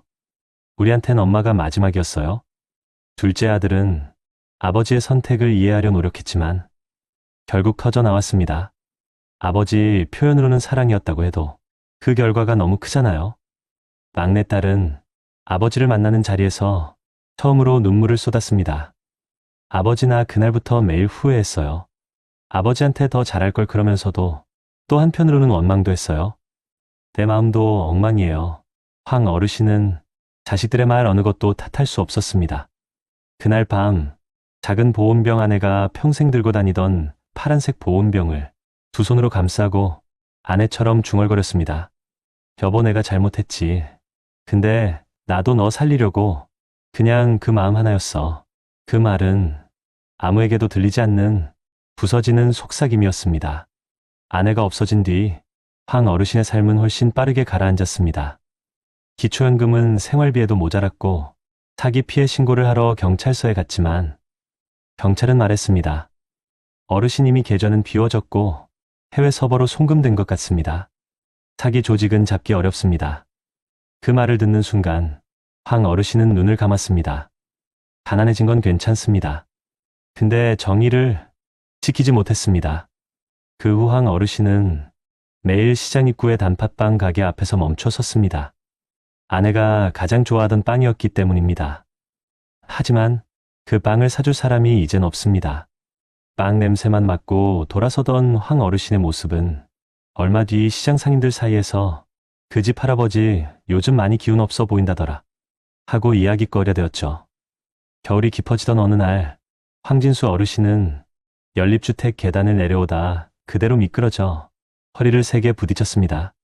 정신없이 숨을 몰아쉬다 근처 주민이 119를 불렀고 어르신은 응급실로 실려갔습니다. 의사는 조용한 목소리로 말했습니다. 어르신 뼈가 약해져 있습니다. 영양 상태가 안 좋으시죠? 황 어르신은 대답할 힘도 없어 고개만 끄덕였습니다. 장애인용 손잡이가 달린 병실 창밖으로 눈송이가 천천히 떨어지고 있었습니다. 그날 황 어르신은 아내의 사진을 보고 말했습니다. 정이야, 나 이제 어디까지 가야 하냐? 그 말이 아주 천천히 병실에 가라앉았습니다. 며칠 뒤 퇴원한 황 어르신을 찾아온 사람은 뜻밖에도 정읍시장에서 떡집을 하던 정불례 할머니였습니다. 아이고, 황 어르신. 어제 시장에 소문이 돌길래 혹시나 하고 찾아왔지. 정불례 할머니는 따뜻한 미역국과 떡국을 싸와 테이블 위에 조심스레 올려놓았습니다. 혼자 지내면 그래요. 속도 안 좋아지고 손도 차고 사람이 곁이 있어야 하는데. 황 어르신은 마치 아내가 다시 와준 듯 그 말이 가슴에 박혔습니다. 그날은 몇 달 만에 처음으로 혼자 밥을 비우지 않고 끝까지 먹었습니다. 정불례 할머니가 떠난 뒤 문득 아내의 사진을 보며 황 어르신은 작은 결심을 했습니다. 정이야, 미안한데 우리 애들 한 번만 더 불러볼까? 며칠 뒤 세 자녀가 오랜만에 같은 공간에 모였습니다. 작은 연립주택 거실, 전기장판 하나, 희미하게 울리는 라디오 소리. 황 어르신은 세 자녀를 보며 말을 잇지 못했습니다. 막내딸이 먼저 말했습니다. 아버지, 지금처럼 살면 안 돼요. 우리가 지켜드릴게요. 황 어르신의 눈가가 떨렸습니다. 큰아들은 그동안의 원망을 꾹 삼키며 말했습니다. 아버지, 엄마가 살아계셨다면 아버지 혼자 이렇게 있게 두지 않았을 거예요. 우리도 그러면 안 되죠. 둘째 아들은 그저 아버지의 손을 잡았습니다. 아버지, 집 정리하고 우리랑 같이 삽시다. 우리도 노력할게요. 그 순간 황 어르신은 결국 울음을 터뜨렸습니다. 그 울음은 아내의 장례식 때도 나오지 않았던 처음이자 마지막 같은 울음이었습니다. 바닥에 떨어진 그 울음은 방 안 공기를 흔들고 오랫동안 쌓였던 감정을 완전히 터뜨렸습니다. 몇 달 뒤 황 어르신은 큰아들 집에서 함께 지내고 있습니다. 한쪽에 마련된 작은 방에는 아내의 사진과 낡은 파란 보온병이 가지런히 놓여 있습니다. 어르신은 매일 밤 사진에게 말합니다. 정이야, 너 없어서 아직도 힘들다. 근데 애들이 있어줘서 하루하루 다시 살아보려고 한다. 창밖에서 겨울 햇살이 조용히 들어오는 날, 황진수 어르신은 이렇게 말했습니다. 가난은 다시 채우면 됩니다. 근데 사람 마음은 무너지면 다시는 돌아오지 않더군요. 내가 잃은 건 돈이 아니라 당신과 내가 지키려 했던 모든 거였어. 그 말은 상처난 마음 속에서 아주 오래 울리는 메아리 같았습니다. 그리고 그는 마지막으로 조용히 이런 말을 남겼습니다. 혹시 내 이야기가 누군가의 멈춤 신호가 된다면 그걸로 나는 충분합니다. 경기도 의왕시의 오래된 아파트 단지, 조용한 은행나무 길을 따라 아침 햇빛이 살포시 스며드는 곳에서 67세 강인호 씨는 내일 같은 시간에 산책을 합니다. 푸른색 바람막이, 다른 운동화, 작은 라디오, 그의 모습은 평범한 이웃 어르신과 다를 바 없지만 그의 인생은 많은 사람들이 부럽다고 말할 만큼 안정적입니다. 강인호 씨는 지난해까지 국내 대기업 자동차 계열사에서 35년간 근무한 기술부 부장이었습니다. 2024년 말 정년을 맞으며 받은 퇴직금은 1억 6천만 원. 누군가에게는 평생 다시 없을 큰돈이지만 그에게는 그보다 더 소중한 자산이 있었습니다. 바로 리스크를 피하는 습관이었습니다. 그는 이렇게 말하곤 합니다. 돈은 벌 줄 아는 사람보다 지킬 줄 아는 사람이 오래가요. 강인호 씨의 노후는 그 말처럼 지킨 선택의 연속이었습니다. 강인호 씨도 한때 모든 은퇴자들이 겪는 큰 불안을 겪었습니다. 정년 1년 전 같은 부서에 있던 후배가 그에게 말했습니다. 부장님, 요즘 PEP 투자 아세요? 한 달에 이자가 2%예요. 원금 보장이고요. 아직 설립 준비 중인 금융사인데 초창기라 혜택을 많이 줘요. 그 문장을 듣는 순간 강인호 씨는 지난 사례의 주인공처럼 혹시라는 마음이 흔들릴 수도 있었습니다. 정년이 코앞이었고 경제 상황은 불안했습니다. 2024년, 25년 한국 경제는 고령층 의료비 상승, 국민연금 여론 불안, 고금리로 인한 생활비 증가, 그리고 자녀 세대의 취업난까지 모든 것이 노년에 대한 걱정을 더 크게 만들던 시기였죠. 게다가 그 무렵 아내 박영숙 씨가 척추관엽착증으로 입원하게 되며 큰돈이 나갔습니다. MRI 검사, 도수치료, 약값까지 포함해 하루하루가 불안했습니다. 저녁 식탁에서 아내는 말했습니다. 여보, 나 때문에 돈 너무 나가죠? 퇴직 앞두고 불안해지면 나 치료 조금 줄여도 돼요. 그 말을 듣던 강인호 씨의 젓가락이 멈췄습니다. 그 순간 더 벌어야 한다는 강박이 그의 마음을 스쳤습니다. 그 다음 날 회사 식당에서 후배가 다시 말을 걸었습니다. 부장님, 정말 괜찮은 곳이에요. 저도 2천 넣었어요. 요즘 물가를 이기려면 이 정도 투자는 꼭 해야죠. 바로 이 지점이 대부분의 사람들이 흔들리는 순간입니다. 그리고 실제로 많은 60대부터 70대가 바로 이 말 한 줄에 삶이 뒤집혔습니다. 그러나 강인호 씨는 자신에게 가장 중요한 원칙을 떠올렸습니다. 무언가가 너무 좋아 보이면 답은 항상 하나다. 하지 마라. 그는 후배에게 웃으면서 말했습니다. 야, 너는 젊으니까 괜찮아. 나는 이제 실패하면 끝이야.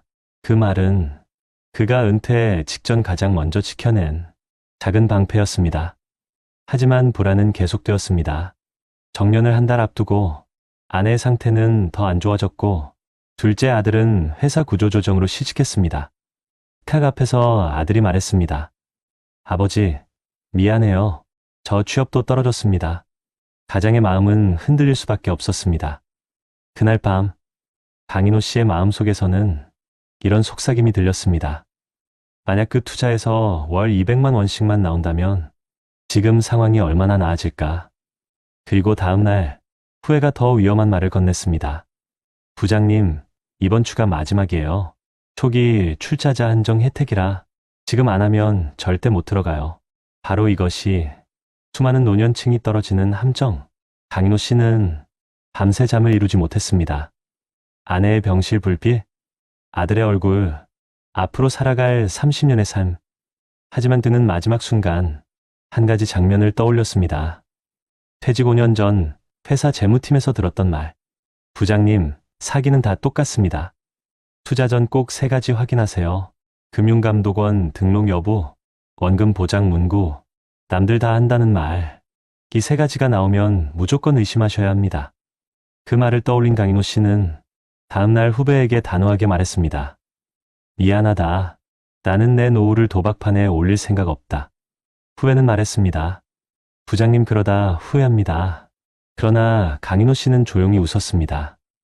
아니야. 이런 건 안 하는 게 정답일 때가 더 많아. 그 선택은 그에게 어떤 결과를 가져올까요? 그는 이 결정을 통해 몰락이 아닌 완전히 다른 인생의 문을 열게 됩니다. 그리고 이 선택 하나가 그의 아내와 가족, 본인 삶 전체를 지켜내게 만들었습니다. 그로부터 2달 뒤 강인호 씨의 삶에 또 한 번의 큰 파도가 밀려왔습니다. 아내 박영숙 씨의 다리 통증이 심해져 정형외과에서는 결국 수술 권유가 나왔습니다. 비급여 항목이 많아 총 예상 비용은 약 950만 원. 아내는 병실 침대 위에서 고개를 저었습니다. 여보, 우리 아들 아직 취업도 못했는데 나까지 이렇게 돈 쓰면 어떡해요? 아들의 실직, 아내의 수술비, 은퇴 직후 쏟아지는 현실. 강인호 씨의 마음도 흔들릴 수밖에 없었습니다. 퇴직금 통장 잔액을 들여다보며 침묵한 그 밤, 한 통의 문자가 도착했습니다. 부장님, 그 투자요. 최근 가입한 사람들 하루 수익률 0.8%까지 올랐답니다. 이 문자는 강인호 씨가 흔들릴 뻔한 가장 위험한 순간이었습니다. 아내는 새벽에 잠을 설치며 말했습니다. 여보, 나 수술 안 해도 되니까 당신 너무 걱정하지 말아요. 그 말은 황진수 어르신의 비극적 사례에서 아내가 했던 마지막 말과 닮아 있었습니다. 바로 그 순간 강인호 씨의 표정이 굳어졌습니다. 아니다. 영수가 너는 무조건 수술해야 해. 그는 곧장 라디오를 켰습니다. 선곡은 우연히도 정년 몇 년 전부터 즐겨 듣던 방송 노년 재무안전 가이드가 흘러나오고 있었습니다. 그때 DJ가 무심하게 말했습니다. 요즘 어르신들 세상에 공짜는 없다는 말 한 번 더 되새겨 보셔야 합니다. 특히 원금 보장이라는 말에는 더더욱요. 그 말이 강인호 씨의 머리를 세게 때렸습니다. 그렇지. 지금 흔들리면 내 가족도 무너질 수 있어. 그는 바로 후배에게 문자를 보냈습니다. 나 다시는 그런 얘기하지 마라. 내 인생은 책임은 내가 져야 한다. 그 순간 그의 삶은 사실상 절정을 지나 전혀 다른 방향으로 흐르기 시작했습니다. 강인호 씨는 그날 새벽 가족 회의를 소집했습니다. 작은 아파트 거실, 탁 위에는 따뜻한 보리차 한 잔, 아내는 조용히 앉아 있었고 둘째 아들은 고개를 숙인 채 말했습니다. 아버지, 저 때문에 더 힘드시죠? 제가 다시 시작해 볼게요. 강인호 씨는 부드럽게 고개를 저었습니다. 아들아, 인생은 뒤늦게 잘 되는 경우도 많다. 너는 너대로 천천히 해라. 아버지는 지킬 걸 지키면 된다. 그는 퇴직금 통장, 연금 자산, 적금 자료를 식탁 위에 놓았습니다. 그리고 조용히 말했습니다. 우리가 가진 건 많지 않지만 확실한 것 하나는 있다. 무리한 선택을 하지 않았다는 것. 이게 앞으로 우리 가족을 지켜줄 거다. 그날 이후 강인호 씨는 본격적으로 노후 자산관리 전략을 새롭게 구성했습니다. 퇴직금 1억 6천만 원 중 절반은 안전자산 ETF, 나머지 절반은 국공채 MMF 저위험 ISA, 의료비 대비로 월 10만 원씩 실손보험 유지, 실직한 아들 대신 월 20만 원 생활비 지원, 아내 치료비는 건강보험 실비 장기 요양 등급 활용. 결과적으로 치료비 부담은 절반 가까이 줄어들었고 아내는 무사히 회복했습니다. 의사도 말했습니다. 어르신, 수술이 잘 됐습니다. 지금처럼만 관리하시면 일상생활은 큰 문제 없을 겁니다. 아내는 수술 후 병실 창가에서 남편을 바라보며 말했습니다. 여보, 당신이 흔들리지 않아서 우리 가족이 산 것 같아요. 그 말에 강인호 씨는 조용히 고개를 숙였습니다. 지키는 게 이렇게 큰 힘이 됐네.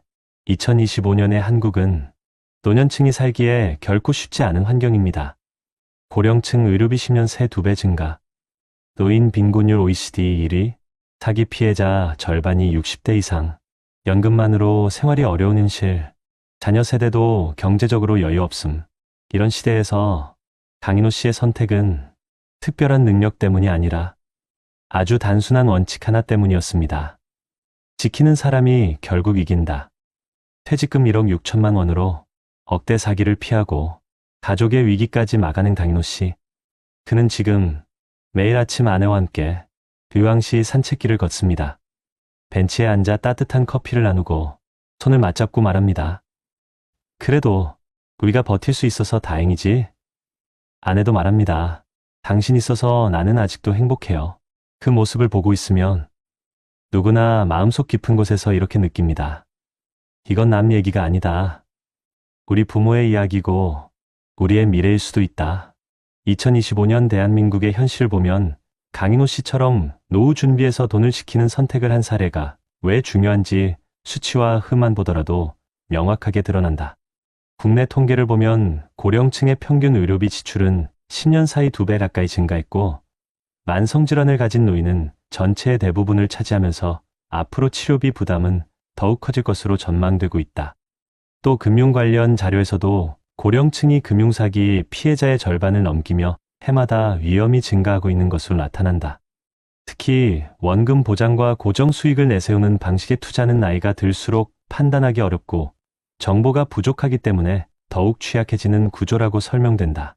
고령층 재무 관련 조사에서도 은퇴 직전부터 약 몇 년 사이에 가장 많은 위험한 제한이 몰려들고 이 시기 배우자의 병세 악화나 자녀의 경제적 어려움 같은 심리적 압박이 겹치면 평소의 판단 기준이 크게 흔들리는 것으로 조사되었다. 국내 연구 자료에서도 은퇴 가구가 기본적인 생활을 유지하기 위해 필요한 금액이 매년 상승하고 있으며 물가와 주거비가 계속 올라가는 현실을 고려하면 예금과 연금 같은 안정적 자산을 중심으로 재무 구조를 유지하는 것이 더 큰 위험을 막는 데 실제로 도움이 된다는 분석도 제시된다. 해외 자료에서도 비슷한 흐름을 보이는데 여러 국가에서 고령층의 의료비와 주거비 상승으로 은퇴 후 가계 불안이 증가하고 있으며 고수익 투자를 택하기보다 안정적인 현금 흐름과 장기적인 분산 투자를 선택한 가구가 더 오래 자산을 유지하는 경향이 뚜렷하게 나타난다. 해외 고령층 금융 취약성 연구에서도 많은 고령자가 지인이나 주변 사람의 권유로 위험한 상품에 발을 들이는 일이 반복되고 있으며 특히 은퇴 직후 몇 년이 가장 취약한 시기라고 분석한다. 국내 관련 연구에서도 은퇴 후 심리적 충격이나 의료비 같은 큰 스트레스 상황을 마주하면 단기간에 큰 수익을 기대하는 경향이 강해지고 이 과정에서 정상적인 판단이 흔들릴 수 있다는 결과가 제시된다. 또 고령자가 고위험 금융상품의 내용을 정확히 이해하지 못하는 비율이 연령대가 높아질수록 증가한다고 분석한다. 해외에서도 유사한 데이터가 반복되고 있으며 많은 고령자가 은퇴 직후 높은 수익을 약속하는 제안에 노출되고 이때 경제적 압박이 심할수록 위험한 선택을 할 가능성이 높아진다고 밝혔다. 이처럼 국내와 해외의 다양한 통계와 연구가 공통으로 말하는 핵심은 결국 하나다. 은퇴자는 크게 버는 선택보다 잃지 않는 선택을 할 때 삶의 안정성이 훨씬 커진다는 점이다. 강인호 씨가 퇴직 직후 흔들릴 수 있는 순간에도 위험한 선택을 피하고 분산과 안정 자산 중심으로 자산을 유지한 결정은 이러한 통계와 연구 결과를 보더라도 매우 현명한 선택이라고 볼 수 있다. 그의 사례는 단순한 개인 경험이 아니라 2025년 한국 사회의 구조적 환경 속에서 더욱 설득력을 갖는 현실적 노후 전략이라는 점을 보여준다. 그리고 이 사실은 시청자들이 자신의 상황과 비교해 자연스럽게 생각해 보게 만드는 중요한 의미를 지닌다. 여러분, 이제부터는 이런 위기를 막기 위해 오히려 실제로 적용할 수 있는 해결책들을 이야기해 보겠습니다. 먼저 전문가들은 공통으로 은퇴 이후 가장 중요한 건 수익을 높이는 것이 아니라 지출을 통제하고 현금 흐름을 안정적으로 만드는 것이라고 조언합니다. 특히 재무 상담가들은 고령층이 불안과 압박 속에서 높은 수익률을 좇을수록 판단력이 흔들린다는 경향을 지적하며 이를 막기 위해 반드시 공식 금융기관을 통한 상담을 기본 원칙으로 삼으라고 말하죠. 실제로 한국금융연구원의 노후재무 분석 자료에서도 고령층이 자산 손실을 피하기 위해 가장 효과적인 방법으로 지자체의 공공재무상담 프로그램 활용을 강조했습니다.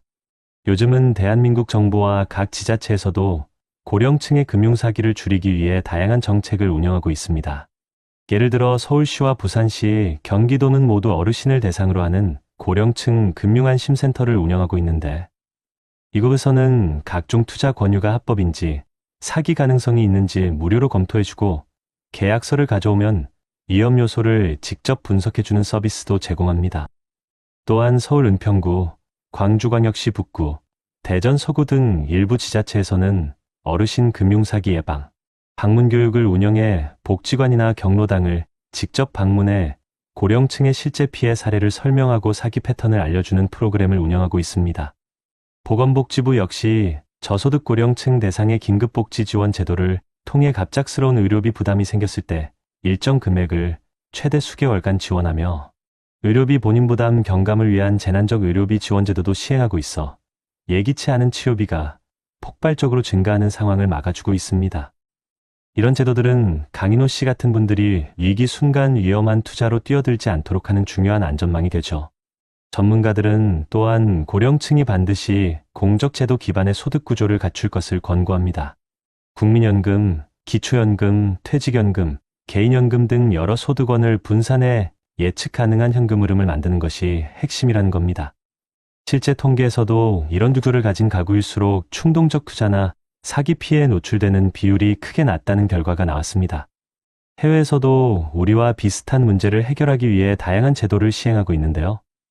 일본은 고령층 금융사기가 증가하자 특정 금융거래 제한 제도를 도입해 일정 연령 이상이 고액 금융거래를 하려는 경우 은행이 가족에게 먼저 연락을 취하거나 거래 자체를 보류할 수 있도록 하고 있습니다.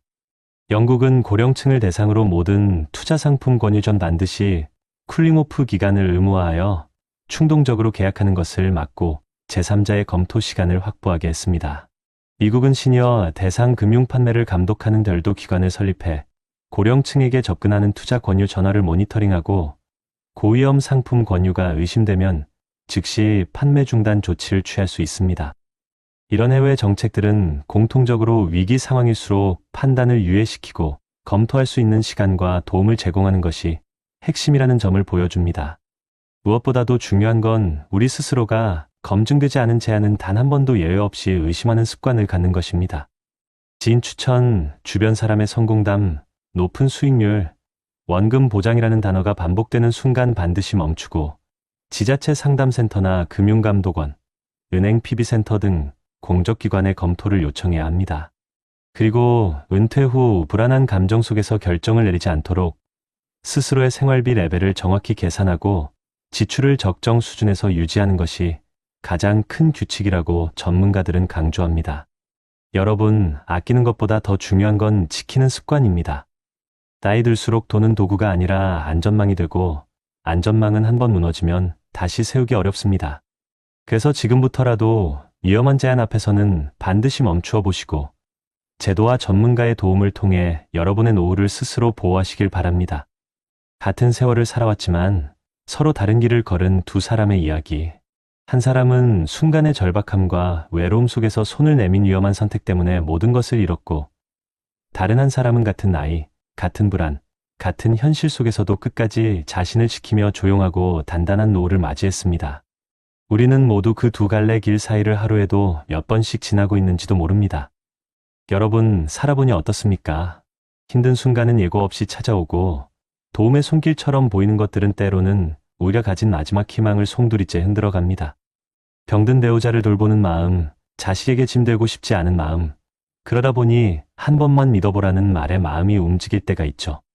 그렇게 한 남자는 30에 넘게 모은 노후 자금을 잃고 사랑하는 가족도 떠나보내고 마지막 남은 집조차 지켜내지 못했습니다. 그저 살려보겠다는 마음이었을 뿐인데 그의 인생은 너무나 고통스러운 결말로 이어졌습니다. 반면 또 다른 사람은 달랐습니다. 똑같이 불안했지만 멈춰섰고 조급했지만 다시 돌아봤고 누가 뭐라 해도 원칙대로 자신을 지켰습니다. 위험한 말에 귀를 닫고 검증되지 않은 제안 앞에서는 늘 하루를 더 생각했습니다. 그 선택 하나하나가 쌓여 그의 인생은 무너지지 않았고 지금 그는 배우자와 함께 작은 텃밭을 돌보며 평온한 일상을 살아가고 있습니다. 같은 세상을 살고 같은 나이를 먹었지만 삶은 이렇게 전혀 다른 자리를 만들어 놓습니다. 우리가 배워야 할 점은 거창한 것은 아닙니다. 누구보다 크게 벌어야 한다는 것도 아니고 남들보다 더 많이 가져야 한다는 것도 아닙니다. 단지 지키는 선택을 반복하는 것, 그것이 우리 인생을 바꿉니다. 나이 들어서야 알게 됩니다. 돈 욕심을 부릴 때 늘어나는 것이 아니라 욕심을 내려놓을 때 지켜지는 것이라는 사실을요.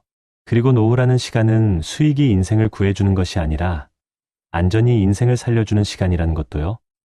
여러분, 이 영상을 보고 계신 50대, 60대, 70대 여러분, 우리가 지금까지 살아온 길은 다 다르지만 앞으로 걸어갈 길은 서로 참 많이 비슷합니다.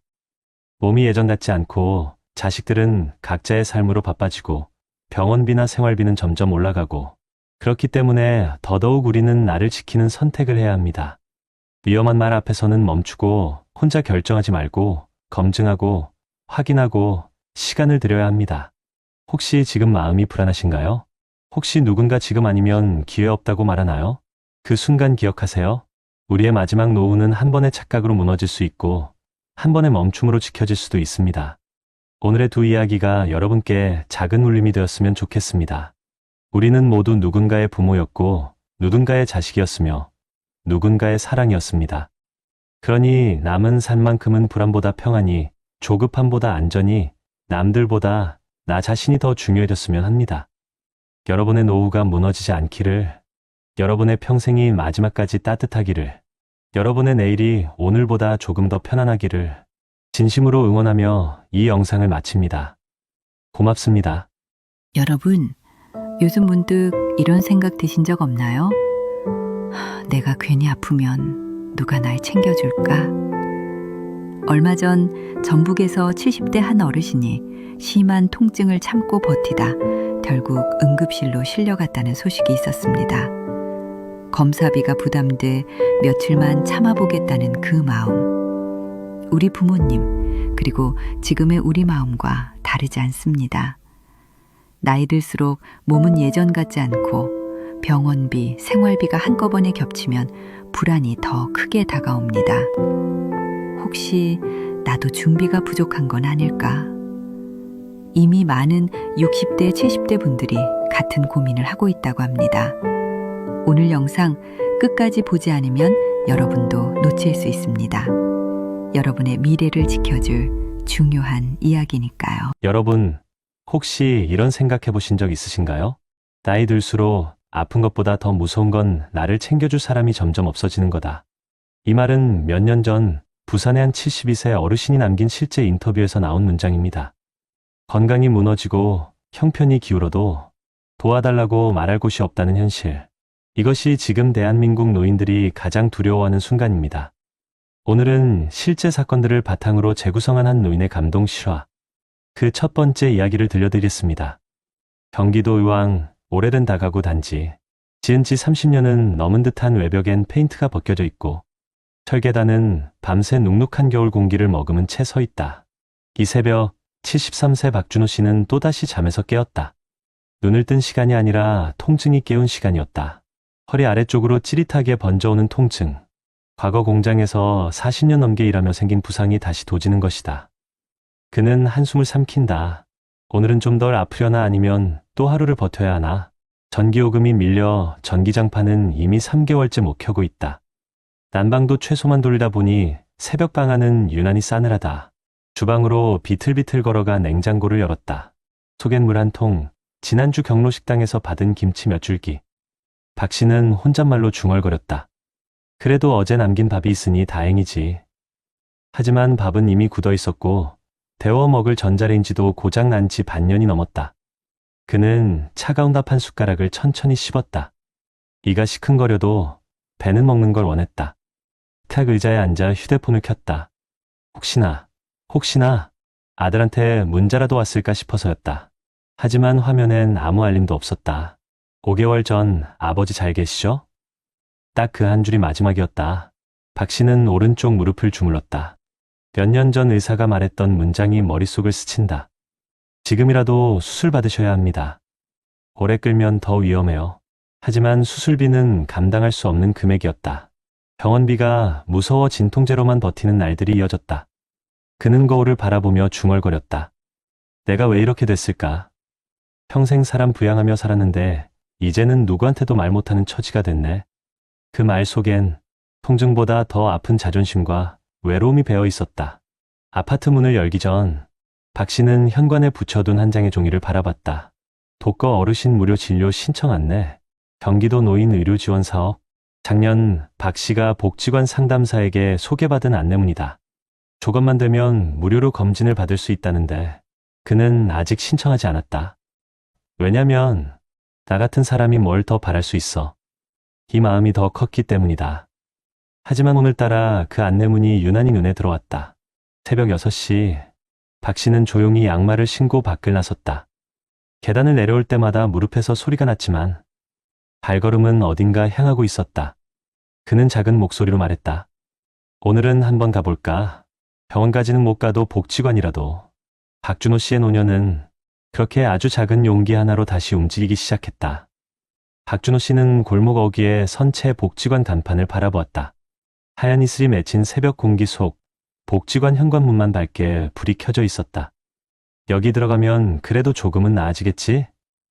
하지만 발걸음은 쉽게 떨어지지 않았다. 그는 주머니 속 손을 꽉 움켜쥐었다. 주름 사이로 스며든 차가운 감정이 속삭였다. 내가 이런데 도움받는 사람이었나? 가난보다 더 견디기 힘든 건 스스로를 도와달라고 내세우는 그 순간이다. 문을 열고 들어가자 따뜻한 난방이 몸을 감쌌다. 어르신 오셨어요? 추우셨죠? 복지관 상담사 김소연 씨가 환하게 웃으며 다가왔다. 박 씨는 손사래를 치며 말했다. 아, 그냥 안내문 보고 궁금해서 대단한 건 아니고. 소연 씨는 그의 무릎을 흘끗 보고 조심스럽게 물었다. 요즘 무릎 많이 아프시죠? 걸음걸이가 예전보다 더 불편해지셨어요? 박 씨의 얼굴이 순간 굳어졌다. 누군가 자신의 몸 상태를 알아본다는 사실이 왠지 모르게 부끄럽고 동시에 위로가 되었다. 어르신, 의료지원 신청하시면 기본검진은 전부 무료예요. 무릎 MRI도 조건만 맞으면 비용 거의 안 드시고요. 박 씨는 놀란 표정으로 물었다. 그렇게까지 된다고요? 네, 생각보다 많은 분들이 몰라서 못 받고 계세요. 그 말에 박준호 씨의 눈이 천천히 흔들렸다. 그는 속으로 생각했다. 나는 그냥 참고 사는 게 당연한 줄 알았는데 생각보다 나 같은 사람에게도 길이 있었던 건가. 그때 박 씨의 휴대폰이 울렸다. 화면엔 미정이라는 이름이 떠 있었다. 5개월 만에 전화였다. 아빠 요즘 어떻게 지내? 그 이따가 잠깐 볼 수 있을까? 박 씨는 순간 말문이 막혔다. 보고 싶은 마음은 항상 있었지만 딸에게 부담될까 약한 모습을 보일까 두려워 먼저 찾지 못했던 시간들이 떠올랐다. 겨우 입을 떼어 말했다. 그래, 아빠 괜찮다. 하지만 그의 손은 약하게 떨리고 있었다. 전화를 끄는 박 씨에게 소연 씨가 부드럽게 말했다. 어르신, 아픈 거 부끄러운 거 아니에요. 도움받는 것도 잘못이 아니고요. 박 씨는 천천히 고개를 들었다. 그동안 굳어있던 마음이 조금씩 풀리는 것 같았다. 나도 치료를 받아도 되는 사람일까요? 소연 씨는 조용히 고개를 끄덕였다. 당연하죠. 어르신도 누군가의 소중한 가족이잖아요. 박 씨의 손끝이 미세하게 떨리며 무릎 위에서 느리게 오므려졌다. 문 밖으로 나왔을 때 햇빛이 막 골목 사이로 떨어지고 있었다. 조금 전까지만 해도 그에게 아침은 그저 버텨야 하는 하루의 시작이었다. 하지만 지금은 아주 작은 희망이 깃든 이른 아침처럼 느껴졌다. 그래, 오늘은 병원까지 한 번 가보자. 그는 천천히 그러나 분명한 발걸음으로 골목을 내려가기 시작했다. 박준호 씨는 떨리는 손으로 카페 문 앞에 서 있었다. 초라해 보일까봐 주름이 깊어진 얼굴을 몇 번이나 손바닥으로 쓸어내렸다. 딸과 만나는 게 반가우면서도 두려웠다. 오늘은 무슨 얘기를 하려는 걸까? 잠시 후 딸 이미정이 조심스레 다가왔다. 그의 얼굴을 마주한 순간 미정은 몇 초 동안 말을 잇지 못했다. 아버지를 보고 놀랐다는 표정이었다. 아빠 얼굴이 왜 이렇게 수척해지셨어요? 그 한마디에 박 씨의 가슴은 철렁 내려앉았다. 아픈 모습이 들킬까 가장 두려웠는데 결국 숨길 수 없었던 것이다. 미정은 따뜻한 차를 건넸다. 아빠, 요즘 허리 아프다고 하셨잖아요. 병원은 다녀오셨어요? 박 씨는 서둘러 말문을 막았다. 별일 아니다. 나이 들면 다 그렇지. 하지만 미정은 알고 있었다. 그 말이 오래된 핑계라는 걸. 아빠 솔직히 말씀드릴게요. 엄마가 돌아가신 뒤로 아빠가 혼자 버티는 거 마음이 항상 걸렸어요. 박준호 씨는 시선을 피했다. 미정과 눈을 마주치면 괜찮다는 말이 더 이상 입에 붙지 않을 것 같았다. 침묵 끝에 박 씨가 낮은 목소리로 말했다. 병원비가 좀 걱정됐지. 아무리 저렴하다 해도 내 입장에선 큰 돈이니까. 그는 끝까지 체면을 지키고 싶었지만 딸 앞에서는 더 숨길 수가 없었다. 미정의 눈이 붉어졌다. 아빠 그런 문제 혼자 끌어안고 계셨어요? 왜 한 번이라도 저한테 말 안 하셨어요? 박 씨는 떨리는 목소리로 답했다. 내가 힘들까봐, 부담 줄까봐 그랬지. 그 순간 두 사람 사이의 묵직한 공기가 가라앉았다. 아버지의 자존심, 그리고 딸의 미안함이 동시에 터져나오는 순간이었다. 그날 오후 미정의 손에 이끌려 박 씨는 결국 병원에 오게 되었다. 접수 창구 앞에 서는 동안 그는 긴장으로 어깨가 굳어 있었다. 아버님, 무릎 MRI랑 정형외과 진료부터 잡아드릴게요. 간호사가 친절하게 말했지만 박준호 씨의 표정은 점점 굳어졌다. 진료비가 얼마나 나올지, 혹시 큰 병이 나올지 그 모든 불안이 한꺼번에 몰려왔다. MRI 촬영을 마치고 나온 후 정형외과 의사는 모니터 화면을 가리켰다. 어르신 예상보다 상태가 많이 안 좋습니다. 무릎 연골이 거의 다 닳아있고 척추 디스크까지 동반됐어요. 박 씨는 귀에서 윙하는 소리가 나는 듯 했다. 의사는 말을 이어갔다. 지금은 걷고 있지만 이대로면 몇 달 뒤엔 일상생활도 어려울 수 있습니다. 수술이 필요합니다. 그 말이 떨어지는 순간 박준호 씨의 손이 파르르 흔들렸다. 수술? 그는 얼굴을 들지 못했다. 자신의 몸이 이렇게까지 망가져 있었다는 사실을 받아들이기가 너무 힘들었다. 진료실 밖, 딸 미정은 결국 눈물을 흘렸다. 아빠 왜 이렇게 될 때까지 참으셨어요? 누가 아빠한테 이렇게 살라고 했어요? 왜 저한테 한 번도 말 안 했어요? 박 씨는 미정의 손을 잡지도 못한 채 그저 고개만 떨구었다. 미안하다. 정말 미안하다.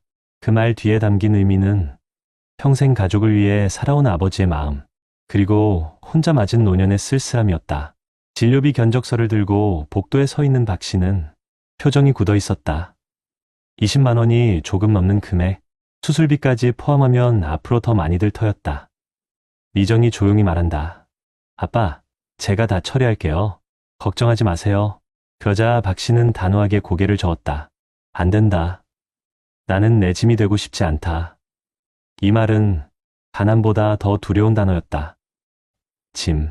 수많은 60대, 70대 시청자들이 자신을 보는 듯한 가장 마음 아픈 장면이 바로 이 순간이었다. 박준호 씨는 복도 의자에 조용히 앉아 조용히 손을 모았다. 수술을 받아야 하지만 부담 줄까봐 두렵고 그렇다고 버티면 다리가 더 망가질 것을 알고 있었다. 그의 인생은 지금 이 병원 복도에서 가장 큰 갈림길을 맞고 있었다.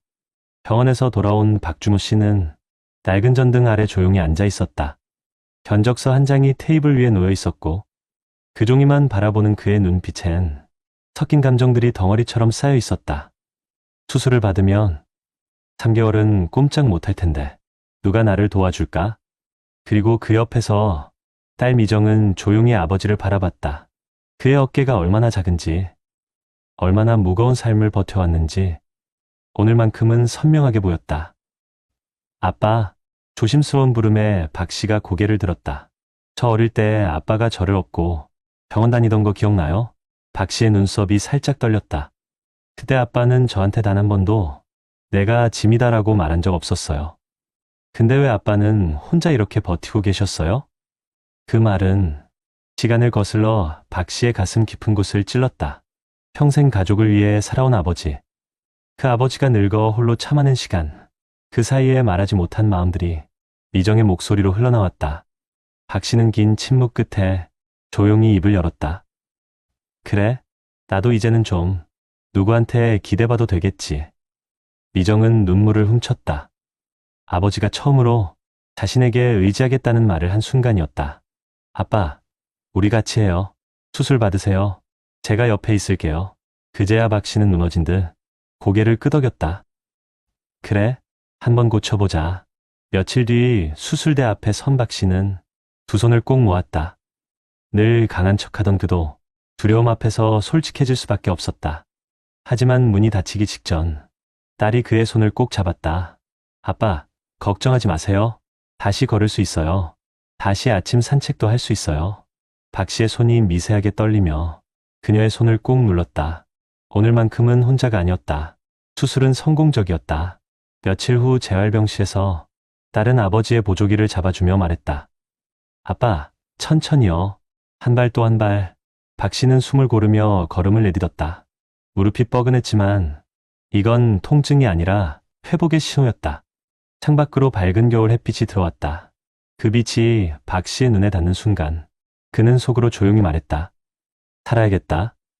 우리 주변엔 박준호 씨처럼 혼자 견디는 어르신들이 생각보다 많습니다. 도움을 청하면 누가 부담될까? 늙어 민폐 끼치는 건 아닐까? 그 두려움 때문에 몸이 부서질 때까지 버티는 분들. 하지만 여러분, 기대는 건 약함이 아니라 살아있는 증거입니다. 누군가에게 손을 내미는 것, 그게 늙음이 아니라 용기라는 것을 박준호 씨는 알려주었습니다. 오늘도 어딘가에서 비슷한 삶을 버티는 누군가가 있다면 이 이야기로 작은 빛이 닿기를 바랍니다. 여러분 어떠시나요? 위의 사례는 정말 비참하고 서글픈 인생 아닌가요? 하지만 지금부터 소개해드리는 사례는 정반대의 선택으로 행복한 노후를 보내고 있는 분을 소개해드리겠습니다. 경기도 광명에서 살고 있는 67세의 김선욱 씨는 평범한 직장인이었다. 대기업 관리직으로 35년을 일하고 퇴직한 그가 지금 보내는 노후는 주변 사람들이 부러워할 만큼 안정적이었다. 집은 오래된 아파트였지만 관리가 잘 되어 있었고 아내와 함께 사는 단란한 일상은 잔잔한 평화로 가득했다. 겉보기엔 특별한 점이 없어 보였지만 그의 노후가 이렇게 안정적일 수 있었던 이유는 과거의 작은 습관 하나에서 시작되었다. 김선욱 씨는 40대 중반부터 직원들 사이에서 걱정 많은 과장님이라고 불렸다. 주변 동료들이 점심시간마다 주식 얘기, 아파트 호재 얘기로 한창 들끓던 2000년대 후반에도 그는 조용히 커피 한 잔을 마시며 늘 같은 말을 반복했다. 사람은 오래 살면 돈보다 계획이 필요해. 계획이 없으면 다 잃어. 당시에는 다소 유별나게 보였지만 그는 실제로 말보다 행동이 더 앞서는 사람이었다. 대출 내지 않았고 회사 복지로 제공되던 연금저축을 매년 최대한 채웠으며 소비를 줄이려고 억지로 아끼지도 않았다. 그저 필요 없는 지출을 피하는 습관을 만들어 놓았을 뿐이었다. 하지만 그의 인생의 가장 중요한 전환점은 55세 무렵 찾아왔다. 회사에서 구조조정 이야기가 흘러나왔고 몇몇 동료들은 퇴직하면 작은 가게 하나 차려보자며 들뜬 분위기를 보였다. 그때 김선욱 씨는 사내 식당에서 동료 2명이 흥분한 목소리로 말하는 걸 들었다. 지금 프랜차이즈 치킨집 하면 대박이래. 퇴직금 몰아넣어서 가게 하나 차리면 우리도 사장님이야. 그러나 그는 미묘한 불안감을 느꼈다. 퇴직금 1억 6천만 원. 평생 벌어 모은 그 돈을 단 몇 달 만에 감정으로 결정하기엔 너무나 무거운 금액이었다. 그는 계산기부터 꺼냈다. 월세, 권리금, 재료비, 인건비, 두다는 차갑게 현실을 보여줬다. 그는 조용히 중얼거렸다. 이건 모험이 아니라 도박이야. 그 결정을 한 이유엔 과거의 경험도 있었다. 김선욱 씨의 아버지가 작은 철물점을 운영하다가 경쟁이 심해져 결국 문을 닫았고 그 후 노년의 삶이 급격히 흔들린 모습을 어린 시절 지켜봤기 때문이었다. 그 기억은 오래도록 그의 마음속에서 경고등 역할을 하고 있었다. 퇴직을 앞둔 어느 날 회사의 노후교육 강의에서 한 강사가 말했다. 퇴직 이후 1년이 가장 위험합니다. 준비가 안 된 사람은 처음 1년 동안 소비가 폭발하고 준비된 사람은 처음 1년 동안 소비를 줄입니다. 그 문장은 그의 마음속에 깊게 박혔다. 퇴직 후 그는 실제로 아무것도 하지 않았다. 가게도 차리지 않았고 여행도 가지 않았다. 노후를 보상받아야 할 시기라고 생각하는 주변 사람들의 말과는 달리 그는 조용하게 일상을 유지했다. 그러나 그 조용한 선택이 그의 삶을 완전히 바꾸는 기반이 되었다. 퇴직한 첫 달, 직장 후배들이 모두 한 번씩 회식을 제안했다. 축하한다는 의미였다. 하지만 김선욱 씨는 대부분 거절했다. 나는 그럴 만한 형편이 아니야. 그리고 아직은 쓰기보다 지킬 때야. 변명은 너무 소극적이다. 인생은 한 번인데 좀 즐기라며 웃어넘겼지만 그는 그 말들이 흔들리지 않았다. 퇴직 후 1년이 지났을 때 동료들 사이에서 뜻밖의 소식이 하나둘 들려왔다. 어떤 이는 치킨집을 차렸다가 8개월 만에 문을 닫았고 또 어떤 이는 주식 투자로 절반 가까이를 잃었다. 새로 시작한 사업이 늦게 자리를 잡아 가족과 갈등을 겪는 사람도 있었다. 그 소식을 들은 날 밤, 김선욱 씨는 혼잣말로 말했다. 지키길 잘했다. 그는 돈을 지킨 게 아니라 자신의 삶을 지켰다는 걸 깨달았다. 그 후로 그의 노후는 빠르게 흔들리지 않는 일상에 뿌리를 내리기 시작했다. 매일 아침 아파트 단지 산책로를 걷고 아내와 아침밥을 차려 먹고 동네 도서관에서 책을 1시간 읽고 가끔 손주들을 돌보는 따뜻한 날들. 그의 일상은 거창하지 않았지만 불안 없이 숨을 쉴 수 있는 삶이었다. 그런 평온한 나날 속에서 뜻밖의 갈등은 조용히 찾아왔다.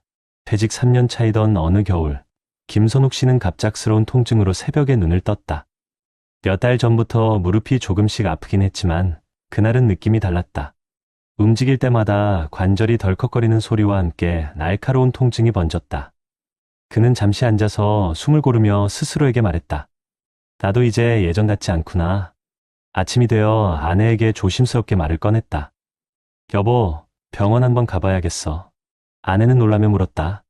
당신이 그렇게 말하는 거 처음이네. 많이 아픈 거야? 그의 표정은 깊은 걱정을 감추지 못하고 있었다. 병원에 도착해 정밀 검사를 받은 뒤 의사는 모니터 화면을 가리키며 조심스럽게 말했다. 김 선생님 무릎 연골이 상당히 닳았습니다. 지금은 걸을 수 있지만 이대로면 몇 년 뒤엔 일상생활이 많이 불편해질 수 있습니다.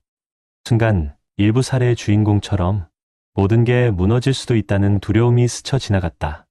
혹시 나도 이렇게 무너지는 건 아닐까 하는 생각이 한순간 마음을 덮었다. 하지만 곧 그는 침착하게 의사의 말을 더 들었다. 다행히 아직 회복 가능성이 큽니다. 초기 단계이니 재활과 운동, 약물 치료로 충분히 관리할 수 있어요. 김선욱 씨는 천천히 숨을 내쉬었다. 상황은 심각했지만 절망은 아니었다. 그에게는 치료비를 감당할 여유가 있고 더 중요한 건 문제가 발생했을 때 즉시 대응할 수 있는 건강관리 습관이 이미 자리 잡아 있었다. 몇 년 전부터 이어온 규칙적인 운동, 과한 지출을 줄여 건강보험식단에 투자한 노하우, 퇴직 후 첫 해를 절제 있게 보내면서 지킨 자산들. 이 모든 것들이 지금의 위기 앞에서 하나둘씩 힘을 발휘하기 시작했다. 의사에게 설명을 듣는 동안 김선욱 씨는 오히려 마음이 안정되는 걸 느꼈다. 이제라도 알게 돼서 다행입니다. 제가 할 수 있는 건 다 해보겠습니다. 의사는 고개를 끄덕였다. 그 마음이면 충분합니다. 이미 잘 관리해 오신 게 느껴져요. 대부분은 아프기 전까지 방치하다가 뒤늦게 병이 커져서 오시거든요. 그 말은 그가 평생 쌓아온 습관과 준비가 헛되지 않았음을 증명해주는 듯 했다. 퇴원 후 아내는 따뜻한 생강차를 내오며 말했다. 여보, 당신이 늘 말하던 미리 준비하는 삶이 정말 우리를 지켜줬나 봐. 그 말에 김선욱 씨는 작은 미소를 지었다. 나이 들어서도 지키는 게 중요한 거였지. 며칠 뒤 그는 딸과 사위를 집으로 불렀다. 오랜만에 모인 가족들 앞에서 그는 진지하게 말했다. 아빠가 무릎이 좀 안 좋아졌어. 근데 걱정하지 마라. 크게 나쁘진 않대. 딸은 놀라서 물었다. 아버지, 병원비는 괜찮아요? 혹시 필요하시면 말씀하세요. 그는 단호하게 고개를 저었다. 아빠는 평생 이런 날을 대비해서 준비해 놓은 게 있어. 너희한테 손 벌릴 일 없어. 딸은 잠시 말이 없었다. 그러다 조용히 웃으며 말했다. 아버지, 정말 대단하세요. 그 말 속엔 존경과 안심, 그리고 사랑이 담겨 있었다. 이 순간 김선욱 씨는 확신했다. 준비된 노후가 가져오는 건 단순한 경제적 안정이 아니라 가족에게 짐이 되지 않는 삶, 그로 인해 지켜지는 가족 간의 관계라는 것을. 김선욱 씨는 병원에서 배운 재활 운동을 꾸준히 따라했다. 한 번도 빠지지 않고 매일 아침 아파트 단지를 걸었다. 예전보다 천천히, 하지만 더 깊은 호흡으로 걸었다. 어느 날 아파트 단지 벤치에서 쉬고 있는데 아래층에 사는 74세 이웃 어른이 다가와 물었다. 김 선생, 요즘 더 젊어졌네. 비결이 뭔가? 그는 웃으며 대답했다. 비결이라기보다 걱정 만들지 않는 생활을 한 덕이죠. 이웃은 고개를 끄덕이며 말했다. 역시 준비된 사람은 달라. 그 말은 그의 지난 삶을 정확히 요약하는 한 문장이었다. 김선욱 씨는 어느 날 일기를 쓰듯 작은 메모를 남겼다. 나이 들어 후회하지 않으려면 돈보다 마음이 먼저 안정돼야 한다. 그리고 그 마음은 평생 습관이 만든다. 그의 노후는 화려하지 않았다. 그렇지만 안정이라는 단단한 기둥 위에 서 있었다. 누군가에게 의지하지 않아도 되었고 병이 찾아와도 당황하지 않았다. 삶의 균형이 무너지지 않았다. 그의 이야기는 우리에게 조용히 말하고 있었다. 준비된 노후는 나를 지키고 내 가족을 지키고 내 삶을 지키는 길이다. 불행을 피한 게 아니라 평생 쌓아온 작은 선택들이 그를 지켜준 것이다. 노후가 불안정했던 첫 번째 사례와 달리 김선욱 씨처럼 준비된 노후를 살아가는 사람들의 공통점은 여러 통계에서도 명확하게 나타난다. 대한민국 통계청이 발표한 고령층 생활실태 조사에서는 안정적인 노후를 보내는 65세 이상 인구의 가장 중요한 요소로 정기적인 소득원을 꼽았다. 자료에 따르면 연금이나 이자, 퇴직금처럼 꾸준한 현금 흐름을 가지고 있는 고령층은 그렇지 않은 고령층보다 생활 만족도가 2배 가까이 높게 나타났고, 갑자기 질병이나 의료비 지출이 발생해도 불안이 크게 줄어드는 것으로 조사됐다. 통계청은 노후의 빈곤 위험은 자산의 크기보다 매달 흐르는 소득의 안정성이 더 결정적이라고 설명한다. 김선욱 씨가 퇴직 후 무리한 창업을 하지 않고 꾸준히 유지한 연금과 자금 관리가 실제로 그의 건강과 삶 전체를 지켜준 이유도 여기에 있다. 보건복지부와 한국보건사회연구원이 조사한 자료에서도 비슷한 결과가 나타난다. 의료비 부담 때문에 치료를 미루거나 포기하는 고령층은 대부분 예상치 못한 지출을 감당할 현금이 없다는 이유를 들었다. 반면 평소 수입에서 일정 비율을 지속적으로 모은 고령층은 같은 질환이라도 치료 시점이 늦어지지 않고 건강 상태가 양호할 가능성이 더 높았다. 보고서에서는 건강 문제는 노후의 가장 큰 지출 요인이며 준비된 가정과 그렇지 않은 가정의 삶의 격차를 빠르게 벌리는 요소라고 설명한다. 특히 무리한 창업이나 대출, 단기 투자보다 지출 관리와 규칙적인 운동, 예방검진이 미래 의료비를 크게 낮춘다는 결론이 나왔다. 이 연구는 노후가 흔들리는 이유는 갑작스러운 위기보다 준비되지 않은 선택의 반복 때문이며 퇴직 직후 안정적인 소비와 규칙적인 생활 리듬을 잡는 것이 가장 중요하다고 정리한다. 김선욱 씨가 지난 세월 실천해온 흐름과 자연스럽게 이어지는 내용이다. 국내 학술 자료에서도 동일한 흐름을 확인할 수 있다. 여러 연구에서는 퇴직 이후 초기 몇 년간 소비를 안정적으로 유지한 집단이 장기적으로 노후 빈곤에 빠질 확률이 낮다는 분석을 제시했다. 특히 건강관리와 경제적 안정 사이에 밀접한 연관성이 강조되는데 조기 검진과 예방 차원의 건강 습관이 추후 의료비와 회복 기간을 크게 줄여준다는 연구 결과도 반복적으로 확인된다. 이는 경제적 준비와 신체적 준비가 함께 갈 때 삶 전체가 안정된다는 점을 보여준다. 해외 조사에서도 동일한 경향이 나타난다. 여러 국가를 비교한 조사에서는 은퇴 직후 과도한 소비를 줄이고 규칙적인 의료 관리를 유지한 고령층이 이후 평균 여생 동안 겪는 의료비 지출 증가폭이 낮다는 분석이 나왔다. 또한 은퇴 첫 몇 년간의 소비 패턴이 이후의 안정성을 결정하는 비중이 매우 크며 준비된 노후를 보낸 사람들은 질환을 조기에 발견하고 치유할 확률이 높아 삶의 질이 더 좋다는 조사도 있다. 이는 김선욱 씨의 선택이 단순한 절약이 아니라 미래 위험을 줄이는 전략적 행동이었다는 사실을 잘 보여준다. 이 다양한 자료들이 공통적으로 말하는 결론은 단순하다. 노후의 격차는 소득의 높고 낮음보다 준비된 생활 습관이 만들어내는 차이에서 시작된다는 점이다. 그리고 그 준비는 화려한 수입이나 특별한 능력이 아니라 매일 반복된 작은 선택에서 비롯된다. 김선욱 씨처럼 평소 지출 관리하고 건강을 챙기고 돌발 상황을 대비해두는 사람은 아플 때 병원을 미루지 않고 가족에게 짐이 되지 않으며 위기가 와도 무너지지 않는 삶을 다져간다. 결국 노년의 안정은 하루하루의 습관과 선택의 결과라는 사실을 여러 통계와 연구가 증명하고 있다.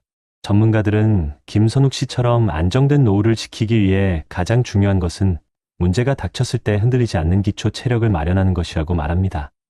여기서 말하는 기초 체력은 단순히 돈을 많이 모으는 것이 아니라 예측 가능한 지출을 줄이고 위험을 분산한 삶의 구조를 만드는 것을 의미합니다. 실제로 국내 고령정책 전문가들은 은퇴 후 가장 흔히 무너지는 항목이 의료비, 부채, 돌발 지출이라고 지적하며 이를 예방하기 위해 예방건강검진, 장기요양보험, 지역사회 건강관리 프로그램을 적극 활용해야 한다고 조언합니다. 대한민국 정부와 각 지자체도 고령층의 의료 경제적 부담을 줄이기 위해 다양한 실질적 제도를 운영하고 있는데 많은 어르신들이 이러한 정책을 모르거나 신청하지 않아 혜택을 놓치는 경우가 많습니다. 예를 들어 보건복지부는 모든 66세 전후 어르신을 대상으로 국가건강검진과 치매 조기검진을 무료 또는 매우 낮은 비용으로 제공하고 있고 서울, 경기, 부산, 광주 등 주요 지자체에서는 찾아가는 건강버스, 모바일 건강관리 서비스, 독거노인 안부 확인 서비스, 어르신 방문간호 사업 등을 운영하여 작은 증상부터 큰 질환까지 조기에 발견하도록 돕고 있습니다. 특히 2025년부터는 전국적으로 시행되는 건강보험 심층 건강관리 서비스를 통해 혈압당뇨 고지혈증 같은 만성질환 관리까지 지역의원 중심으로 지원받을 수 있어 노인 의료비 부담이 크게 감소할 전망입니다.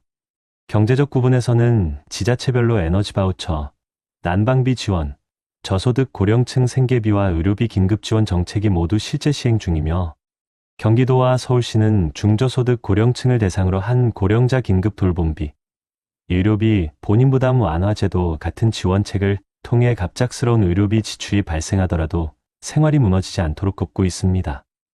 또한 전문가들은 60대부터는 지출의 구조조정이 필수라고 강조합니다.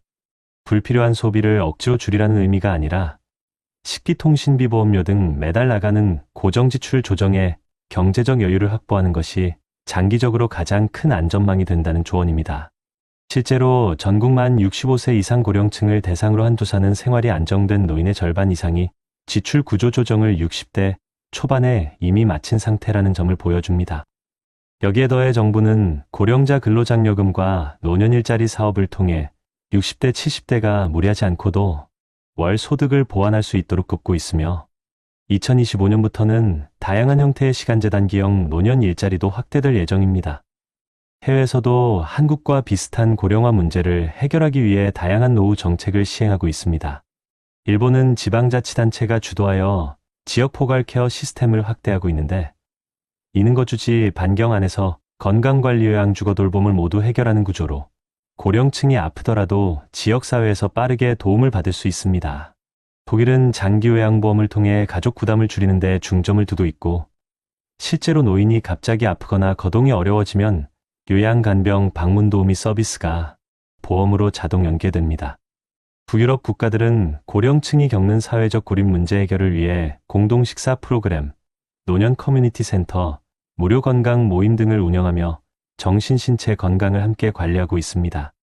이러한 해외 사례는 우리나라의 지역사회 통합돌봄 정책이 앞으로 어떤 방향으로 확장될 수 있을지 보여주는 중요한 모델입니다. 전문가들은 공통적으로 말합니다. 노후 준비는 완벽한 계획이 아니라 작은 실천에서 시작된다고요. 기본 건강검진을 제때 받는 것, 지자체 복지센터에 한번 방문해 상담을 받아보는 것, 불필요한 지출을 줄이고 내 몸과 생활을 지키는 최소한의 장치를 마련하는 것이 결국 삶 전체를 지키는 기초가 됩니다.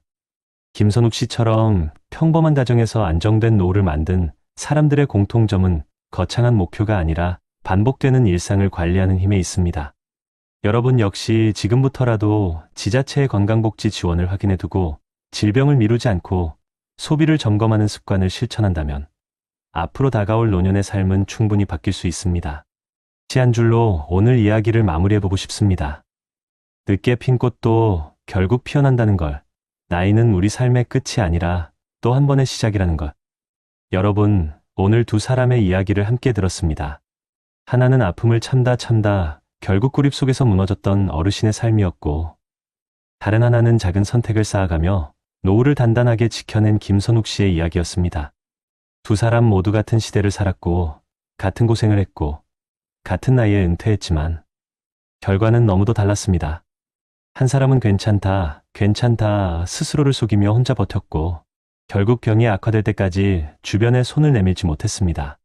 그러나 다른 한 사람은 지금 준비하면 나중에 내가 편해진다는 마음으로 소비를 조절하고 건강을 챙기고 위험을 미리 대비해 삶이 흔들릴 때도 무너지지 않았습니다. 두 사람의 차이는 무엇이었을까요? 돈의 크기였을까요? 능력이었을까요?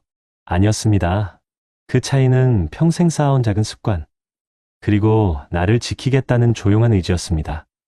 우리는 종종 나이를 이유로 후회하고 이제 와서 뭐가 달라지겠어라며 체념하곤 합니다. 하지만 여러분, 진짜 늦은 때는 없습니다. 몸이 보내는 작은 신호를 외면하지 않는 일, 지출을 다시 점검해보는 일, 지자체 복지센터를 한번 찾아가 상담을 받아보는 일, 병원을 미루지 않고 제때 가보는 일, 이 모든 것은 지금 당장도 시작할 수 있는 작은 실천입니다. 오늘 영상 속 첫 번째 어르신처럼 아픔을 숨기고 괜찮은 척하고 외로움에 허우적대다 삶이 무너지는 길로 갈 수도 있습니다. 하지만 김선욱 씨처럼 작은 습관 하나를 고치고 조금 더 자신을 돌보고 놓쳤던 부분을 다시 채우며 안전한 노후로 들어설 수도 있습니다. 여러분, 우리가 살아온 날보다 앞으로 살아갈 날이 더 짧아졌다는 건 오히려 지금이 가장 중요한 시간이라는 뜻입니다. 지금의 선택이 우리의 마지막 10년, 20년을 바꿀 수 있습니다. 누군가는 노후 준비는 돈 많은 사람들만 하는 거 아니냐고 묻습니다. 그러나 현실은 그 반대입니다. 준비가 필요한 사람은 바로 평범한 우리, 평범한 부모님, 평범한 어르신들입니다. 오늘 이야기의 두 주인공 중 어떤 삶이 더 마음에 남으셨나요? 어떤 길을 걷고 싶으신가요? 우리 모두는 김선욱 씨처럼 내가 내 삶을 지킨다는 마음으로 노년을 준비할 수 있습니다. 여러분의 하루가 조금 더 따뜻해지고 앞으로의 날들이 조금 더 든든해지길 바라며 오늘 이야기를 마무리합니다. 이제 여러분의 선택이 시작될 차례입니다. 여러분의 노후는 아직 늦지 않았습니다.